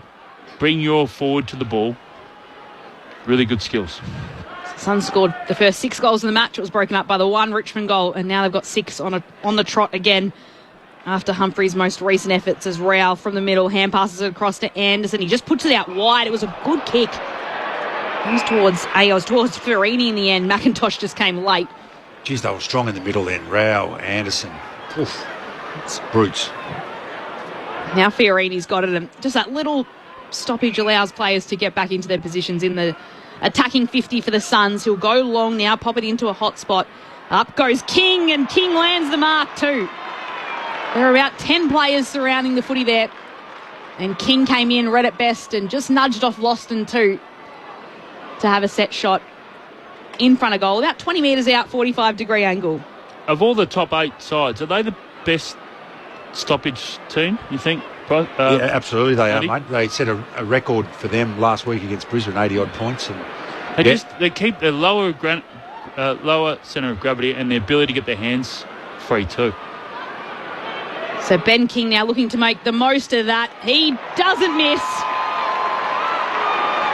And Ben King has 4. He's the top goal scorer for the Suns today. He's the top goal scorer for the game. He's got more goals than Richmond. They've got 1. What's that, 400 times Richmond's goals? Is that how maths works? If they've got 1, he's got 4? Yes. So a good day out for King, not so much for the Tigers. 13-11-89, Richmond 1-9-15. 10 minutes played in the final term. Saturday afternoon footy on ABC Sport. But their strength over the ball in the centre bounce, the lower centre of gravity, then to get their hands clear and then to separate and spread.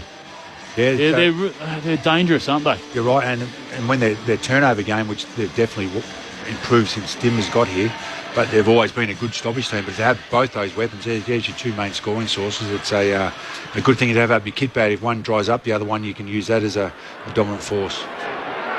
Tuke Miller's been subbed out of the game. Nick Holman comes in. Yep, looking after Tukey. Yes. Weeks off a hammy. Well, why not? He's gone off the field with 24 disposals, 9 contested, 7 inside 50s and 8 score involvements. He's done well. And if Davies continues his form, that allows him to play Miller as that high running half forward, and there's another big body inside that Davies has shown he's capable of doing. So how's about the lineup? Nick Holman's gone immediately on to Camden McIntosh, 2 hardy heads. I love that on the wing as the ball comes out for the Tigers. It's with Trainer. He kicks it towards half forward. Bolter presents. Nicely spoiled by Mac Andrew. Front and square was Anderson. He gave it back to Hewland. He turned it over by foot into the middle of the field. Jaden Short, who's had a crack all night. I've liked his game. 22 disposals coming up for him. He chips it forward to Sonsi, who's tried hard as well. Still inside the centre square. Now he lowers the eyes. He was looking for Seth Campbell, was it? Yep. Armstrong. He was just nudged under the ball illegally, and it was a free kick.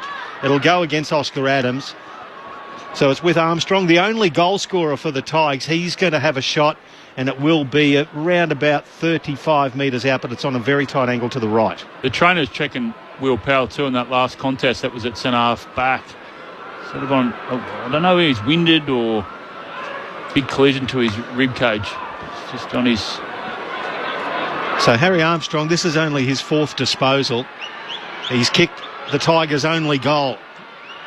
The left foot comes from 35. It flares across the face of goal. It's barely in for the one behind. So 1 goal, 10-16 Richmond after 12 minutes of the final term.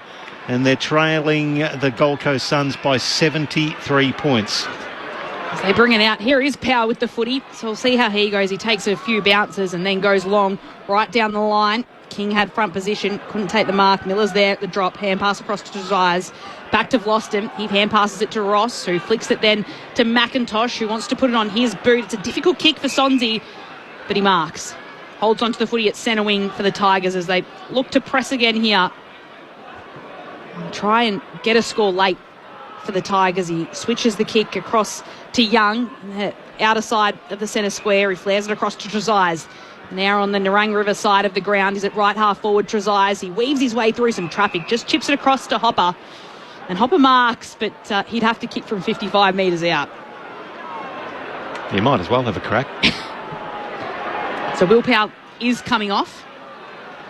As you mentioned, Whitey was just checked out by some doctors, so we'll keep an eye on him as well. Trick Miller's just been subbed off for the Suns, and Nick Holman's on. So Hopper is going to take his shot. He just moves around the man on the mark, gets a few more metres on the distance, is willing the ball to go his way, and he misses. He did his best, Hopper, there to make it work for him, but it's just a behind, and it's 72 points, Suns advantage. 1-11-17 Richmond, 13-11-89 the Suns. Well, the Suns have brought it in, and Lockweller did beautifully under hot pressure to keep the ball in. He kicks it beyond centre wing. Ben Long having some kind of season for the Gold Coast. Wheels around onto his right foot, kicks it into the pocket. King versus Miller. Good contest. Miller spoils Ben King over the boundary line. There will be a throw in 45 metres out from the Suns' goal in the left forward pocket. I just had a look through the glasses, and Will Powell's hand got plenty of blood on it, so whether he split the webbing or something there, Whitey, it's not going to be disastrous for the Suns today. If he's coming off the field, they lead this one by 72 points. The throw-in happens.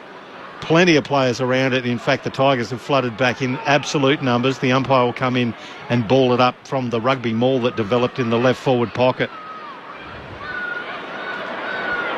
So up he tosses it up, comes down, Witch just taps it away, looking for Anderson. Witch will go in after it as well, barging his way through though is Rowell, who can take it as he so often does. Hand pass across to Jeffrey, flick across to Anderson. He'll just square it across to Andrew, who's got the footy at centre half forward. Will he go all by himself? Mac Andrew. That is some brilliance tonight for the Suns. And that is the first time tonight we've truly seen the fans get off their feet. That is an absolute bomb that he's kicked all the way from outside 50, and he's loving it too as well, Mac Andrew. It's just his second goal for the season, and a fantastic one of that too. 14-11-95. The Suns, Richmond 1-11-17. 78 points Gold Coast margin, but how about that? He's made sure he's high-fived all of his teammates. Yes, He stood in the middle of the ground, let him come to. But yeah, once again, their backs were just able to condense the field, and then Noble was spread for the switch, and then the Richmond defender went to go to Noble, and Big Mac Andrew said, "Okay, I've got all this space," and then I love it. Took it on and then just banged it from 50. Beautiful kick. I love how they press up. I mean, Bodie Ulan was running into space as well, and Noble, as we see on the replay, he was inside forward 50. So been so structured, so well behind the ball, haven't they, all night tonight? So once they see an opportunity where there's a switch of play, they just go. So, greatest winning margin the Suns have had against Richmond is 39 points. They're going to eclipse that. They're currently in front by 78.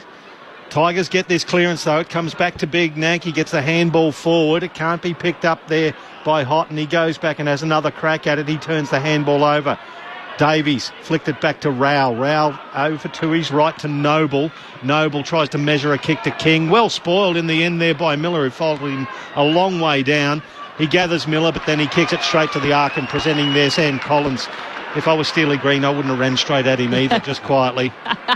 He's a scary looking man, a scary player to play against. His kick comes down to Ben King, front position on Trezise. Takes the mark, hand passes it across to Noble. He'll put the kick inside 50. Jai Farah's all alone.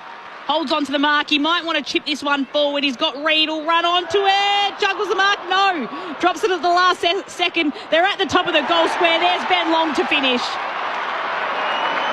Ben Long finishes the goal there after Reed just slightly dropped the mark, but there were numbers around the footy, and Long puts through his second. And the Gold Coast Suns advantage is pushing out to 84 points. We might even crack the ton. Never mind the biggest winning margin against Richmond ever, Pricey. It's 15-11-101. Richmond 1-11-17. 17 minutes played in the final term. It's Saturday night footy on ABC Sport. Your ABC Sport experts, Matt Primus and Jeff White. I just love how they've injected Long into the forward line. When he came from St Kilda, he was a backman. Yep. It was a half-back flank. And great addition to the side. Jeez, he's just elevated his game to another level, Pricey. He's kicked 34 goals this year from a right half forward. That's a brilliant return. But it's just his tackling pressure as well. And he's not that small. He's that in between, but that's he's had an amazing year. Gee, hasn't Jai Farah hasn't he come back into the team at a good time the last couple of weeks, and his form's coincided with Suns getting going. He's sometimes all about timing at AFL level. Certainly is. 8 score involvements for Jai Farah as well as Ethan Reid goes into the ruck, and that's probably his superpower, Whitey, as you called before.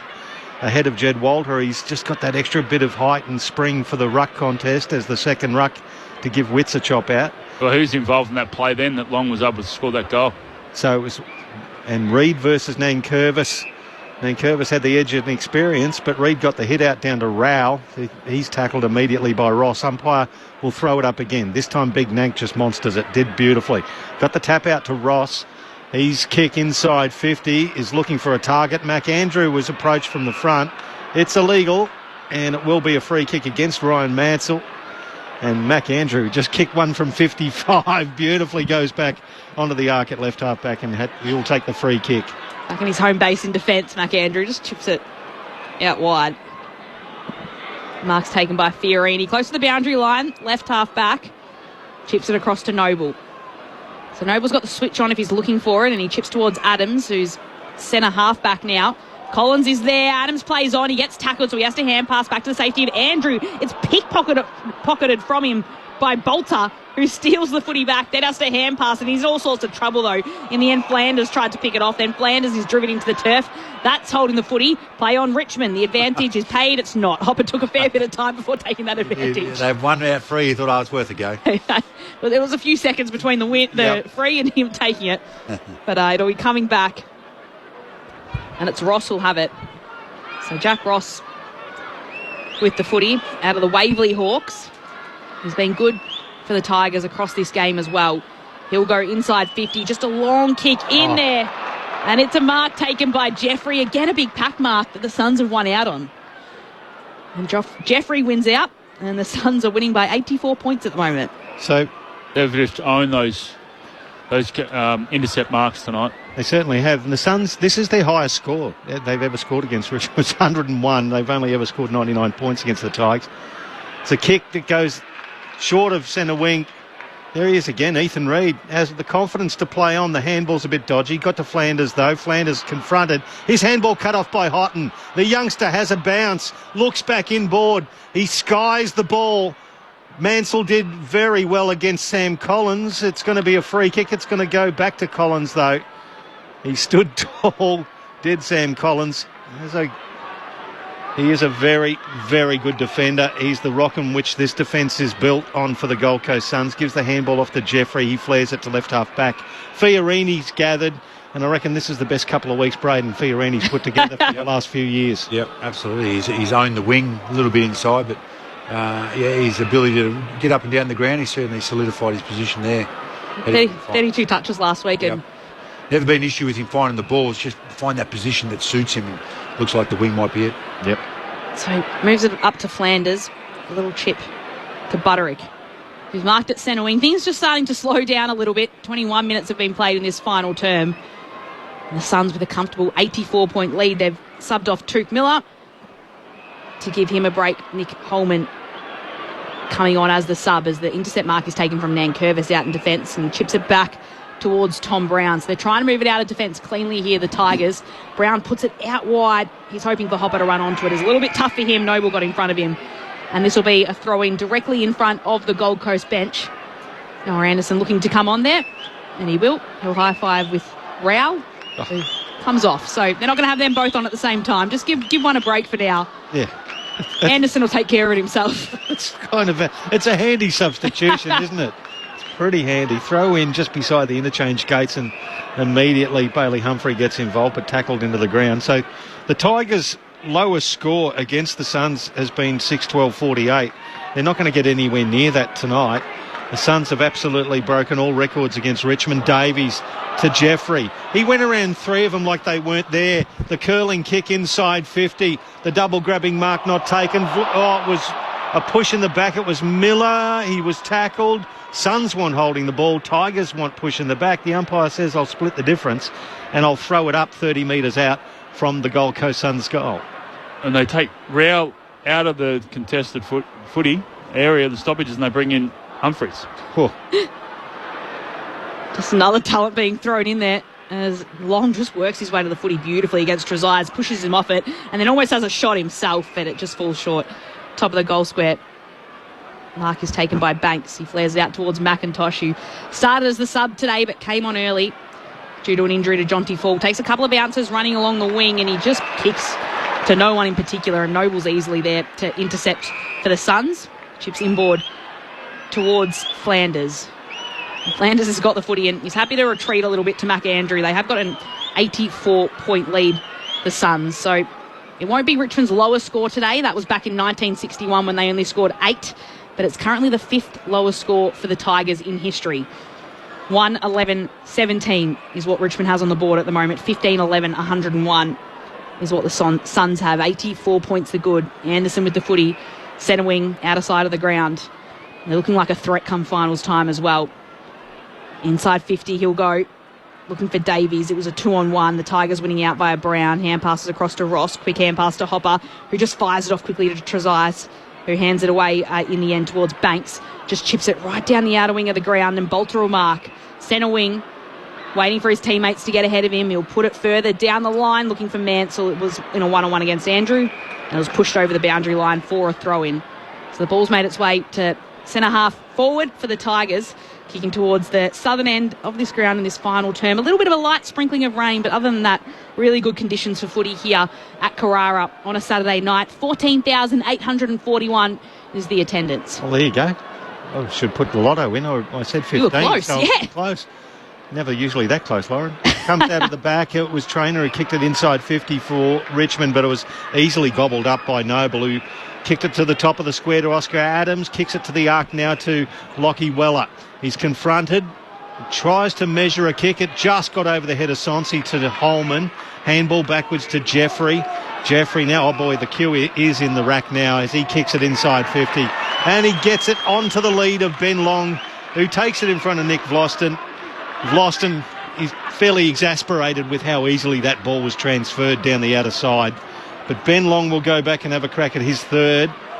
45-degree angle to the right, but... It's for 5, isn't it? Is it kick 4? No, it's Ben King who's kicked 4. Oh, Ben King, sorry. Yeah. Oh, he goes for the short pass, and he's turned it over. He was looking for Bailey Humphrey. The Tigers stole it. Well done by Jaden Short, who gathered. Now it's chipped forward to Prestia. Still inside defensive 50, but the Tigers will repel. They have given their all tonight, the Tigers, despite not being able to get a score on the scoreboard. They've tried to stop the footy in ways in their defence, but it just hasn't worked for them on the attack as the ball is moved into the forward line off the back of Hopper, who pops it down towards Mansell. And he'll have a set shot at goal. Tigers just looking for their second. And that's what, not taking away any... The Suns' defence has been outstanding tonight. Hence the reason why Richmond's only been able to score 17 points. But they'd forced them wide, and their intercept marking's been outstanding. So in comes Ryan Mansell, a little skip in, puts this one across to goal. Here's number 2. Richmond with just their second goal of the day, coming at the 26th minute mark of the final term. So the Richmond cheer squad, which is where Mansell put the ball over their head, they start to wave their pom-poms, but it's been a quiet night for them aside from that. 15-11-101 is what the Suns are up to. Richmond push out to 2-11-23. That's 78 points, the advantage. Saturday afternoon footy on ABC Sport. Yeah, Matty Rowell up to 13 clearances so far. See if he can get to the 15 and get to that record. What a monster game is that. And they've dominated the stoppages, 35-22. Kicked 45 points to 6 out of that source. So owned completely, as we spoke about, owned the turnover game and owned the stoppage game. Hence the scoreboard showing what it is. Well, he's on the pine. I don't reckon you get it. Yeah, I was going to say, I don't reckon, no. He's done. He's done. Back, yeah. Cue in rack for Matthew Rowell after, 27 disposals, 14 contested, 12 clearances, 9 tackles. That'll do. But it's good to give Bailey, Humphreys is in the centre, Davies is in the centre. Oh, then they haven't lost a hell of a lot. That bounce will be recalled as the Suns fans get what's left of the crowd, a Mexican wave going. They're enjoying this one. 78 points the margin against the Tigers. Highest score they've ever scored against them, the biggest margin, and holding Richmond to their lowest score against the Suns. I think they've achieved what they set out to do today. As Anderson, he snuck up behind him, did Mansell. Good chase down tackle, turns the ball over. Mansell gave it to Banks to Sonsi. He propels a handball forward. Anderson's not happy about being chased down. He beat Hopper to the ball. He gave the handball off to Jeffrey across halfback, the 1-2 with Holman. Jeffrey to Davies, into the corridor. Jeffrey kept running and then flared it right out to the left, the other side of the ground to find Butterick. Butterick chips it forward and he's got Ainsworth who takes the mark. He's just forward a centre wing. Tigers have flooded back, so he's just holding onto the ball for a little while, Lauren, and he's going to chip it onto the arc of 50 and he'll find his mate in Ben King. Still probably just a little bit too far out to score. Ethan Reid here. Maybe that's what he'll do as Ben King just thumps it on his boot up the top. It was Farah that rose in the end. Couldn't take the mark. Long was at the end. Humphrey will have a kick. It might spill out the back for another goal for the Suns. Braden Fiorini snaps one so late. So late, there's the siren. And Fiorini puts one through right at the end of the match, which means Gold Coast's winning margin is 84 points. The most against Richmond ever in the competition, and it is win number 13 for the Gold Coast. Might be unlucky for some, but for the Suns it puts them a step closer to a maiden finals berth. We are the mighty Gold Coast Suns. We play to win the flag for you. Fight, fight, fight till we hold on the calm. Run, run, run all the way. Hey! We are the sons of the Gold Coast sky. We're the team who never say die. Hey! So the Suns led from the very outset of this match all the way to the end. Richmond just putting on 2 goals throughout the match, and they weren't allowed to score a major until the start of the third term. It was 6 goals to start the match across the first and the second quarter, which meant the Suns were leading by 36 points at halftime already. Then Richmond scored their opening goal at the start of the third, and then it was a further 10 that the Gold Coast Suns piled on, which means they are winners by 84 points here at Carrara in front of 14,841. Ben King leading the way on the scoreboard with 4. We are one in the red, gold and blue. We are the mighty Gold Coast Suns. We play to win the flag for you.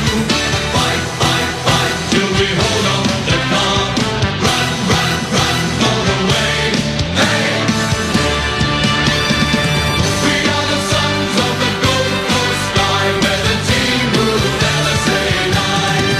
What a great win here at our home. So the fireworks going out at Carrara as the Suns record their 13th win of the season, and it came in absolutely dominant fashion. 16-11-107 to the Tigers 2-11-23. Just a couple of goals on the board there for the travelling side and the Tigers, who it's been tough going for them this season, and this one's quite a difficult loss to take, or quite a mammoth one as well, of 84 points. But for the Suns, it's exactly what they needed to do to come out here and defeat an opposition like the Tigers by 84 points. The goal kickers for tonight: Ben King had 4.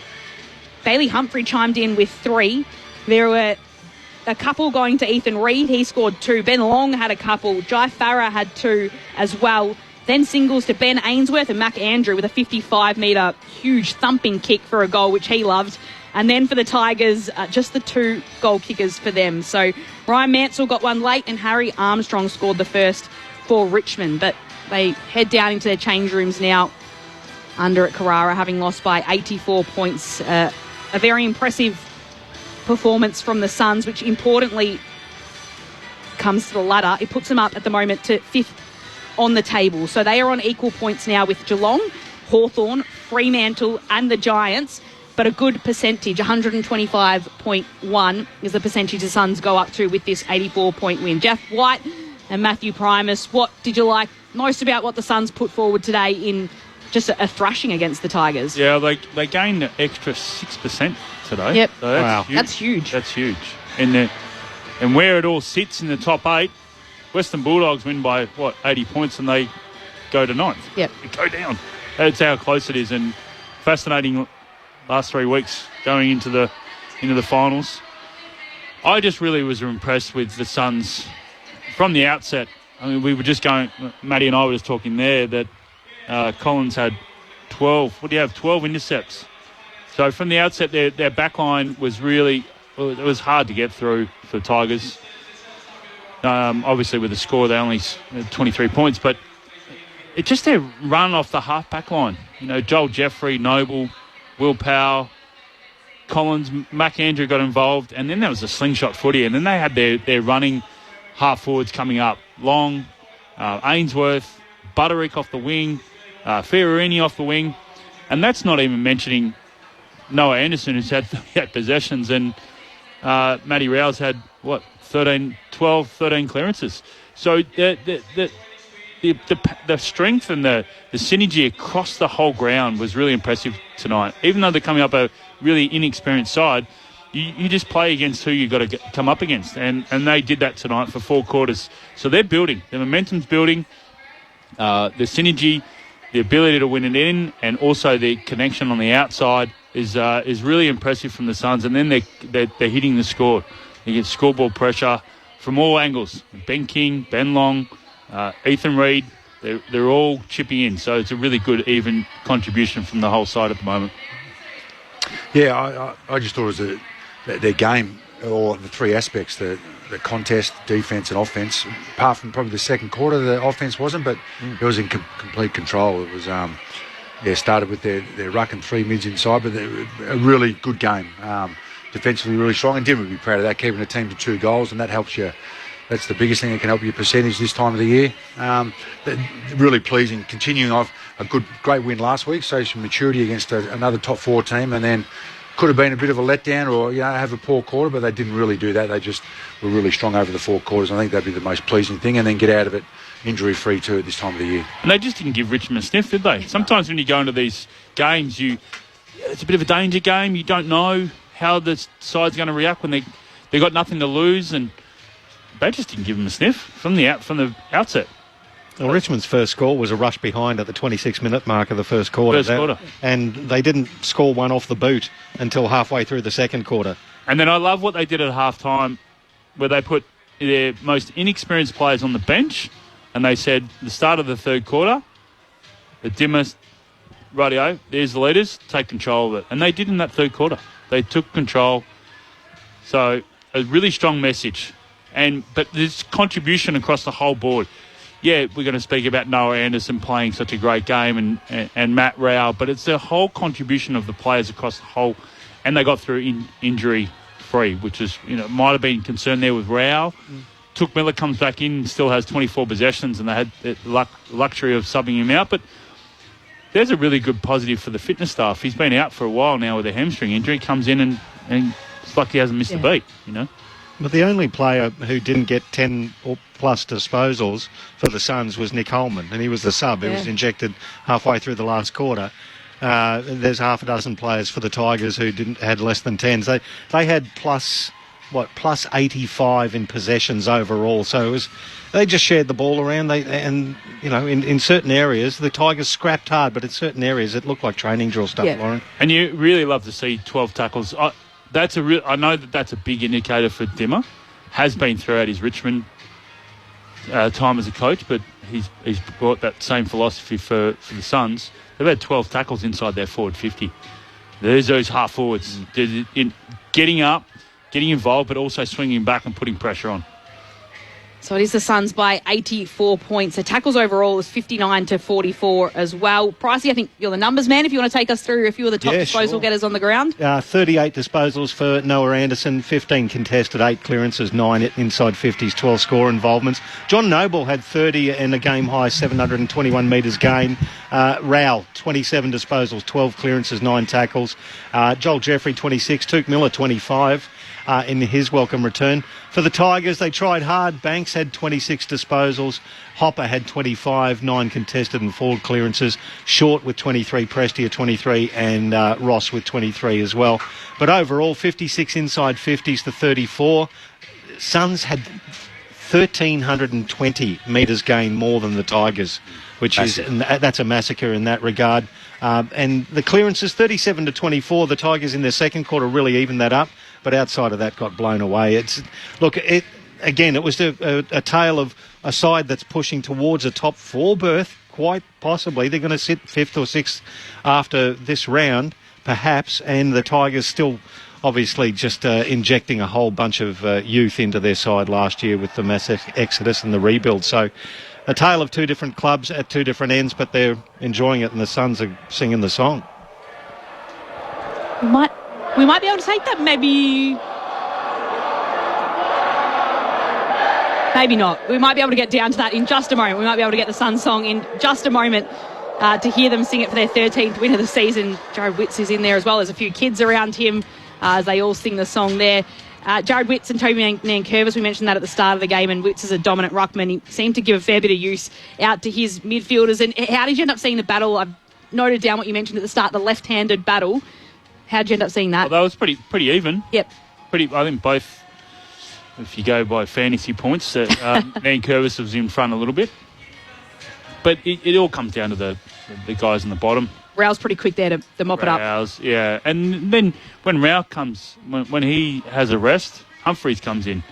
Really good balance. I love how they do that. And they've got the luxury of putting Took Miller in there when they feel like he's up to game ready, game speed. So good balance for the Suns. Geez, I'm just looking at their next home games against the Giants. Wow. This gets 3 weeks left. This is the point, Ian. This is the largest win ever against Richmond, but it's the lowest score in history from any club against the Gold Coast Suns. Obviously, with 13 points, and it's 23 points. It'd be very difficult to beat that, I suppose. It's, 2 goals, 11-23. You don't want to, I suppose, be laughing at Richmond. They're on a different trajectory than the Gold Coast Suns, but I just marvelled at the defence. It wasn't just Collins, but it was just Noble, Mac Andrew, as you say, freed up.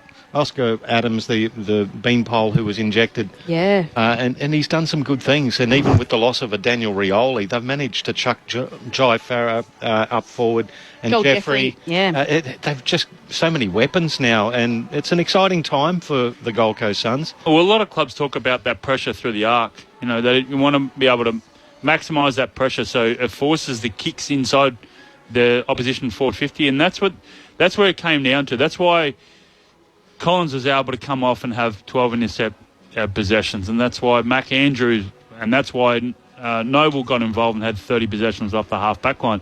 It's because the pressure they put through that middle, the in between the arcs. And that comes down to those half-forwards, you know, the Buttericks and the Longs, you know, coming up, and Ainsworth and Humphreys laying those tackles. So it's that between the arc is such a critical area for a lot of sides, but it's also, in my opinion, that's finals footy.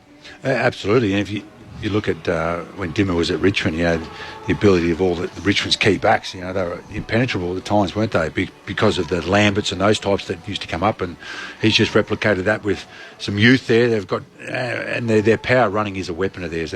Those half forwards, they've got 2 half backs. When Rioli get fit, Rioli and Noble have just changed up how they move the ball out of their half back line, and then their midfields are as good as any midfield in the competition. So, yeah, super exciting times. They've got a couple of easy kills coming up in Essendon and Port, but the Giants one's going to be massive for both teams. You know, massive for Suns' top 4 performance and massive for the Giants after a really disappointing loss last week. But their game is in really good nick. Even after that Crows game, really was the only thing bad at that was their ability to kick a score in the first 2 quarters. After that, everything else was really good, and Adelaide's form is as good as anyone. So yeah, they're coming good and healthy right at the right time of the year. Speaking of good form, I mean, Noah Anderson, he's obviously had 38 tonight, but that was the highest rated third quarter. His third quarter was the highest rated quarter for any Sun this year. Yeah, 15 disposals and 6 contested with 5 clearances in the 1 quarter. That was very similar to the Josh Dacos final quarter we saw up here, where he was absolutely unstoppable. But he's doing it almost weekly, Noah Anderson, with his good mate and Matt Rao. I still maintain he and Jordan Dawson are in a dead set 2-horse race for the Captain of the Year at the All-Australian Awards. Oh, you might want to add number 11 there from the D's. Oh, but you're biased. He's a ruckman from Melbourne, Whitey. I thought you'd throw your 2 cents. I just wanted to add that in. Yeah, I agree with you. Dawson, Dawson standing up last night. Incredible. Needed it when the side needed it. And Noah Anderson's done that all year. It's amazing Noah Anderson doesn't have more attention, like a hard tags put to him. I think Rowell is the one who gets the hard tag at times. It's amazing Anderson doesn't, because he can hurt you inside, but then kills you on the outside too. Absolutely. It'll be interesting to see if that comes as the finals near or Giants do next week. And that's interesting you say that, because come finals, who are the sides? Then you look at the sides that have got the taggers. You know, look, they're playing the Giants. I wouldn't be surprised if Bedford. Yeah, Bedford runs with him. And I think he might have done it early in the year.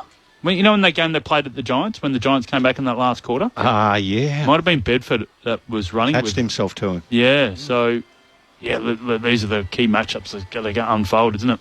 Did you expect Richmond to do anything different in terms of the midfield? It's obviously a different story when we're looking at top four sides and how they're going to take on Gold Coast. But yeah, I think Adams probably just trying to coach them a certain way. There could have been things they let guys off the back and their halfbacks get involved in their stoppage work, and you could try and hold six forwards or this and that, but he's probably trying to teach them a certain way, and the reasons if you don't get that right, this is what happens. So it's more the evolution of what Adam's doing and the lessons learned out of that, out of this game.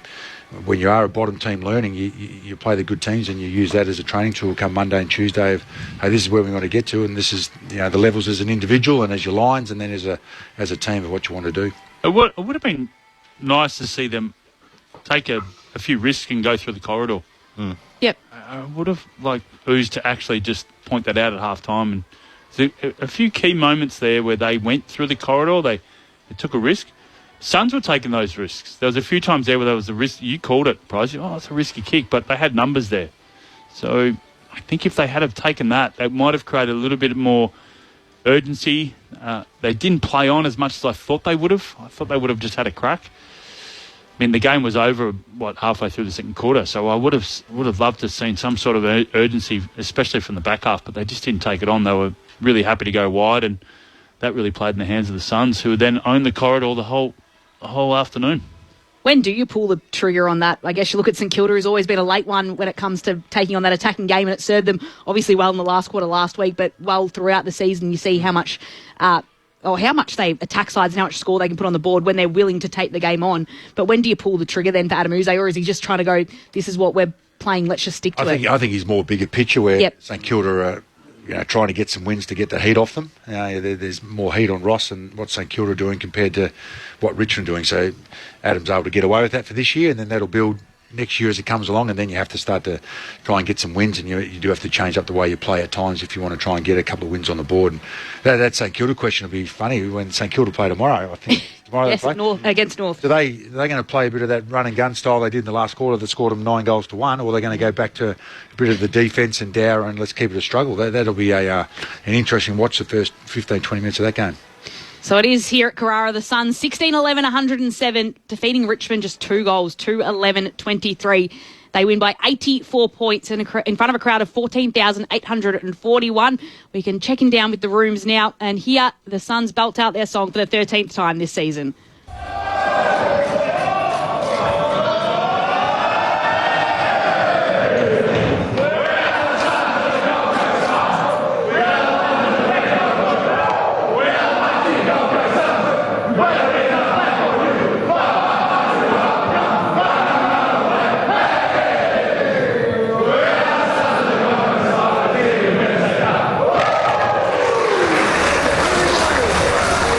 So there it is, the Suns leading and winning by 84 points as they sing the song down in the rooms.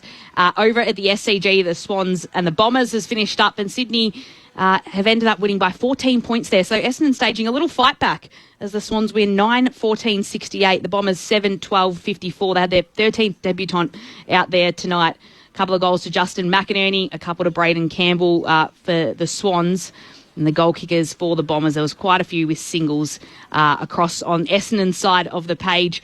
Of course, there's a big one coming up tonight, Collingwood and Brisbane at the MCG. So this is the one where it's 1v3, and there's a lot of shifting that's going to be happening in the top 8 for the remainder of the match. But you look at what's coming up tonight and these two sides, and I guess their recent history as well. Collingwood have got the wood over them, but are you excited to just get home and probably flick on the tally and see what happens in this one? Absolutely. Flick on the tally last night, a great game, and to flick on the tally tonight and watch that. And, geez, a big game, Collingwood and Hawthorn are next Thursday, so massive for Collingwood. And then, Brisbane's tough run. They could find themselves out of the top 4 if they don't win their last couple. So it's a massive game. And Fags has been a bit on edge, hasn't he, during this week? About the first time probably for 2 or 3 years we've seen that out of him. So it's going to be a great battle. I'm looking forward to it. But can I just mention something here from a ruckman's point of view?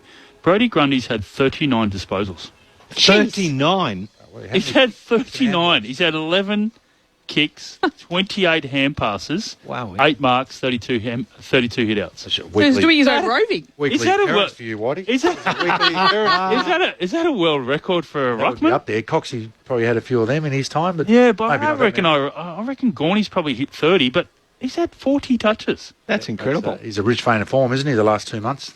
3 months. Wow. Does that push him into top of the all contention? I've always said this. I think that there should be 2 rucks in the All-Australian. Yep. Oh, there should be. There should always be two rucks. Yep. Now, him and Gorn have standouts this year. Yep. Cherry's going really. He's going really well. Yep. But yeah. So where does Jared Witt sit when he's basically top of the tree with hitouts to advantage? Yeah, it's probably he doesn't find it as much around the ground, and that's they choose not to do that. Also, Suns aren't about possession, but he doesn't. He's not as mobile as obviously Grundy is, but yeah, he's had an outstanding year. But that's massive numbers. That is extraordinary, huge. So the Suns winners by 83 points at Carrara. There was an incident in the third term where an umpire went down in the middle of the field. So it was Nicholas McGuinness, the umpire. It looked like, Witts fell on top of him, and then on replay you could see that Nankervis basically ran straight into the umpire. So we've seen a crackdown on umpire contact. Terra had a $5,500 fine a little earlier on in the season for that. So where do you see how this is going to fare for Nankervis and Witts and how they'll see it? I think Witt is fine. I think Witts is fine. He was the collateral damage out of it, unfortunately for the ump. But, once again, I'm not exactly sure on the ruling that they do, but, the beeline to it, he stood where the umpire backs out, so he's at fault because he knows where the umpire's going to come, and a bit of a bad bounce and all that, but I think the players would have been educated over the last month or 5 weeks whenever that rule started that, hey, there's an awareness of this, and if you do, you're going to cop a fine. So I would have thought some money be coming to Big Nank, and he's going to be a bit lighter in the pocket come Monday or Tuesday. Yeah, I wouldn't know how many offences he's. I assume that's probably. I think it's his first. Yeah, so just a fine, but I still agree that it's still with there's got to be, and I think it goes to the midfielders as well. The umpires they use that line. They're either going out. If you're looking at the TV screen, they're either coming out south or they're going north. I don't reckon you're allowed to. There should be a real red zone behind the umpire. It shouldn't be able to stand behind them. Yep. It should be a clearance. And in relation to the rucks, it should be, because it's not hard to get over that line, is it? Not hard to come across. There's got to be a gap there that allows.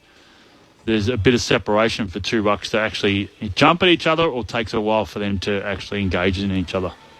But how does that play out? I don't know. But I really like what Bailey and Gawn did today, where they're both jumping each other. Yep. I'm a bit biased, but there was a lot of great clearances from the West Coast Melbourne game today because of those 2 players jumping at each other.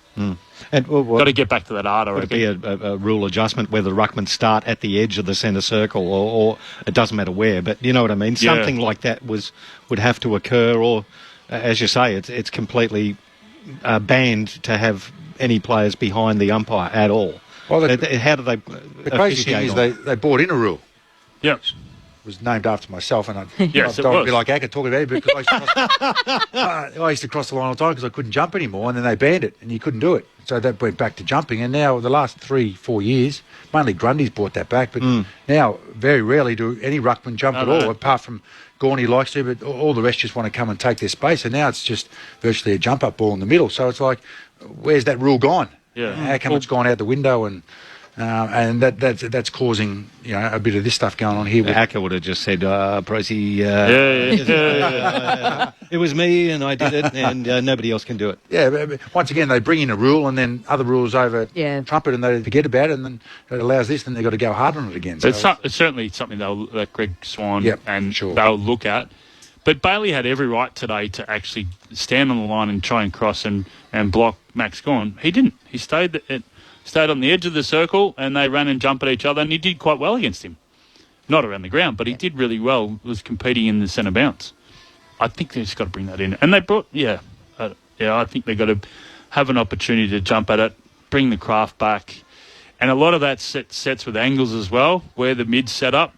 when it becomes a wrestle, when you come off the line, there's not too many other places where it can go. It's like a stop play. Yeah. So I want to bring that art back into the game because it's so good to watch. When you were both playing, how much thought did you give into the umpire position? Never. I went across the line a little bit because you worry about where they were, but not much at all. No. It never crossed because we were jumping at each other. Yep. Exactly right. So you didn't have to worry about it at all. And they backed out super quick and the ball went higher, all those sorts of things too. So is that because of the bounce pads in the middle where the ball was going higher? It was a little the Sean Wren bounce pads? A little bit of that. And now that circle just brings in so much more congestion, plays in areas where the umpires are. So well, that's a consideration, isn't it, as well? They've got 8 players around them as well that they're trying to look after and look around too. So is there anything in getting rid of the bounce? Will that help at all if you know exactly where it's going? It seems that way's coming. Yep. That's coming. I like the unpredictability of the bounce, but that's only if you're jumping at each other. Yep. Because if the ball bounces over their head, it's an advantage for you. If the ball bounces on your head, you've got to come up with a strategy and technique to protect yourself, but you know that someone's coming at you. But if that happens at the bounce and there's 2 rucks going against each other and they're just across the line, it doesn't really matter. So I think, they'll probably go to the state where they'll throw it up, and if they throw it up and then you have to have rucks jumping at each other, the athletic ruck comes into play then. Yep. So that changes the whole dynamic of recruiting officers. Yep. Yeah. Who are they starting to then? They're not going from the bulky 200 centimetre ruck who's just going to get across the line. They're going for the 200 centimetre athletic ruck. So you're right. The decision then needs to be made as soon as possible because it goes into who they draft, who they want to pick up, who they want to go for. So there's a lot of ebbs and flows that come from that decision. And probably incidents like tonight just to propel that forward and gets the conversation talking a little bit more. So that was just an umpire incident. In the third quarter, when Nankervis ran into the umpire and then Jared Witts fell over the umpire as well. So it was a big win for the Suns, 84 points, 16-11, 107, Richmond 2-11, 23. So the Suns' next 3 matches are Carlton, Giants and the Bombers. So you're giving them 3 wins in that to propel them. I mean, they're well within their rights of a top 4 finish. They've got Port before Essendon. Port's going to be on a Friday night. The last round. Sorry, yep. Essendon's on the Wednesday night. So I've got 4 wins, and the Giants definitely up here. They're capable of doing that. So that'd be 4 wins to go, isn't it? It's 4 games to go. Yeah, they could be hitting finals in a prime spot. They could overtake their big brother northern neighbours. Yeah. I think they into the 4. Yeah, they finished above Brizzy, I think. Yeah, well, it depends on how they go tonight. Brisbane against Collingwood. That's I like how you guys said flick on the telly. That's because you live on the Gold Coast. For all of us that are driving back to Brisbane, I'll be listening to Clinchy, and the game will be finished by the time I'll get home. What about all the times we've got to come down from Brizzy? Whitey and Pricey's complaining about that. Don't mind the M1. It's the only thrill ride you don't want to go on the Gold Coast, Lauren. Give you the tip. Yeah, that's not selling it for me, but it will be good to sit in the car and listen to the radio, like you said, and listen to a little bit of the build-up towards Collingwood and Brisbane tonight in the final game of a Saturday that has started to define some of the finals positions, but also there's been some big victories as Melbourne win by 83 points in their encounter against the Eagles, the Demons, and then Sydney won by 14 points against the Bombers, and then it was 84 points here for the Gold Coast. Do they need a home final, the Suns? Well, they'll get one. Yeah. They're going to be top 4, so they'll get one here, which would be outstanding for footy up here, won't it, for them to... I just think that Giants game will be a danger, and the reason why I say that is because Giants played away last night and they got absolutely belted by the Western Bulldogs. They play North next week at home. This will be their first game travelling, and it'll be against the Suns here. That's going to be a cracking game. And I reckon Kingsley will fire them up for that. But we're travelling. We're taking on the Suns. Big one. I almost forgot. 3-2-1, the ABC Footballer of the Year. Yes, we can't forget that. Well, there's a lot of players for the Suns that could have got that throughout the night. We've mentioned a lot of them. But I'll probably go back to the first half when the game was on the line and they did what they did, and then the scoreboard sort of stayed the same after that. So Collins won. I thought he was they just couldn't get past him, and they allowed him to get spare. But the way he positioned himself, the way he defended when he had to, 12 intercept marks was a big reason why Richmond only had 34 inside 50s, and then allowed the other defenders to come off that. So 1 for Collins, 2 for Rao. When the game, especially that first quarter, dominating the stoppage stuff and getting the ball to the outside and giving the Suns territory, 13 clearances, 9 tackles. We know what he can do inside. And then Anderson, I thought he was the clear class player. The first quarter, the third quarter, as Pricey mentioned, 38 touches, 8 clearances, 9 inside 50s, nearly 550 metres gained, and his efficiency would have been through the roof. So a lot of other players unlucky, but I thought they were the 3 dominant players on the ground. What's the... you don't disclose the current... Not at the moment. There is a leaderboard. Yes. Nick Dacos might be at the top of it just from recent memory. I'm going to say Noah Anderson will be pushing. He'd be pushing it. He'd be pushing for a Brownlow potentially as well. So Anderson, Rao and Collins in the ABC Footballer of the Year awards. The Gold Coast big winners here at Carrara by 84 points. Brisbane and Collingwood to come on your radio. Bobby Hill and Bruce Revel are the subs there. So no late changes for this big clash. Is it a grand final preview we're looking at? Who knows? But we're heading to the G next.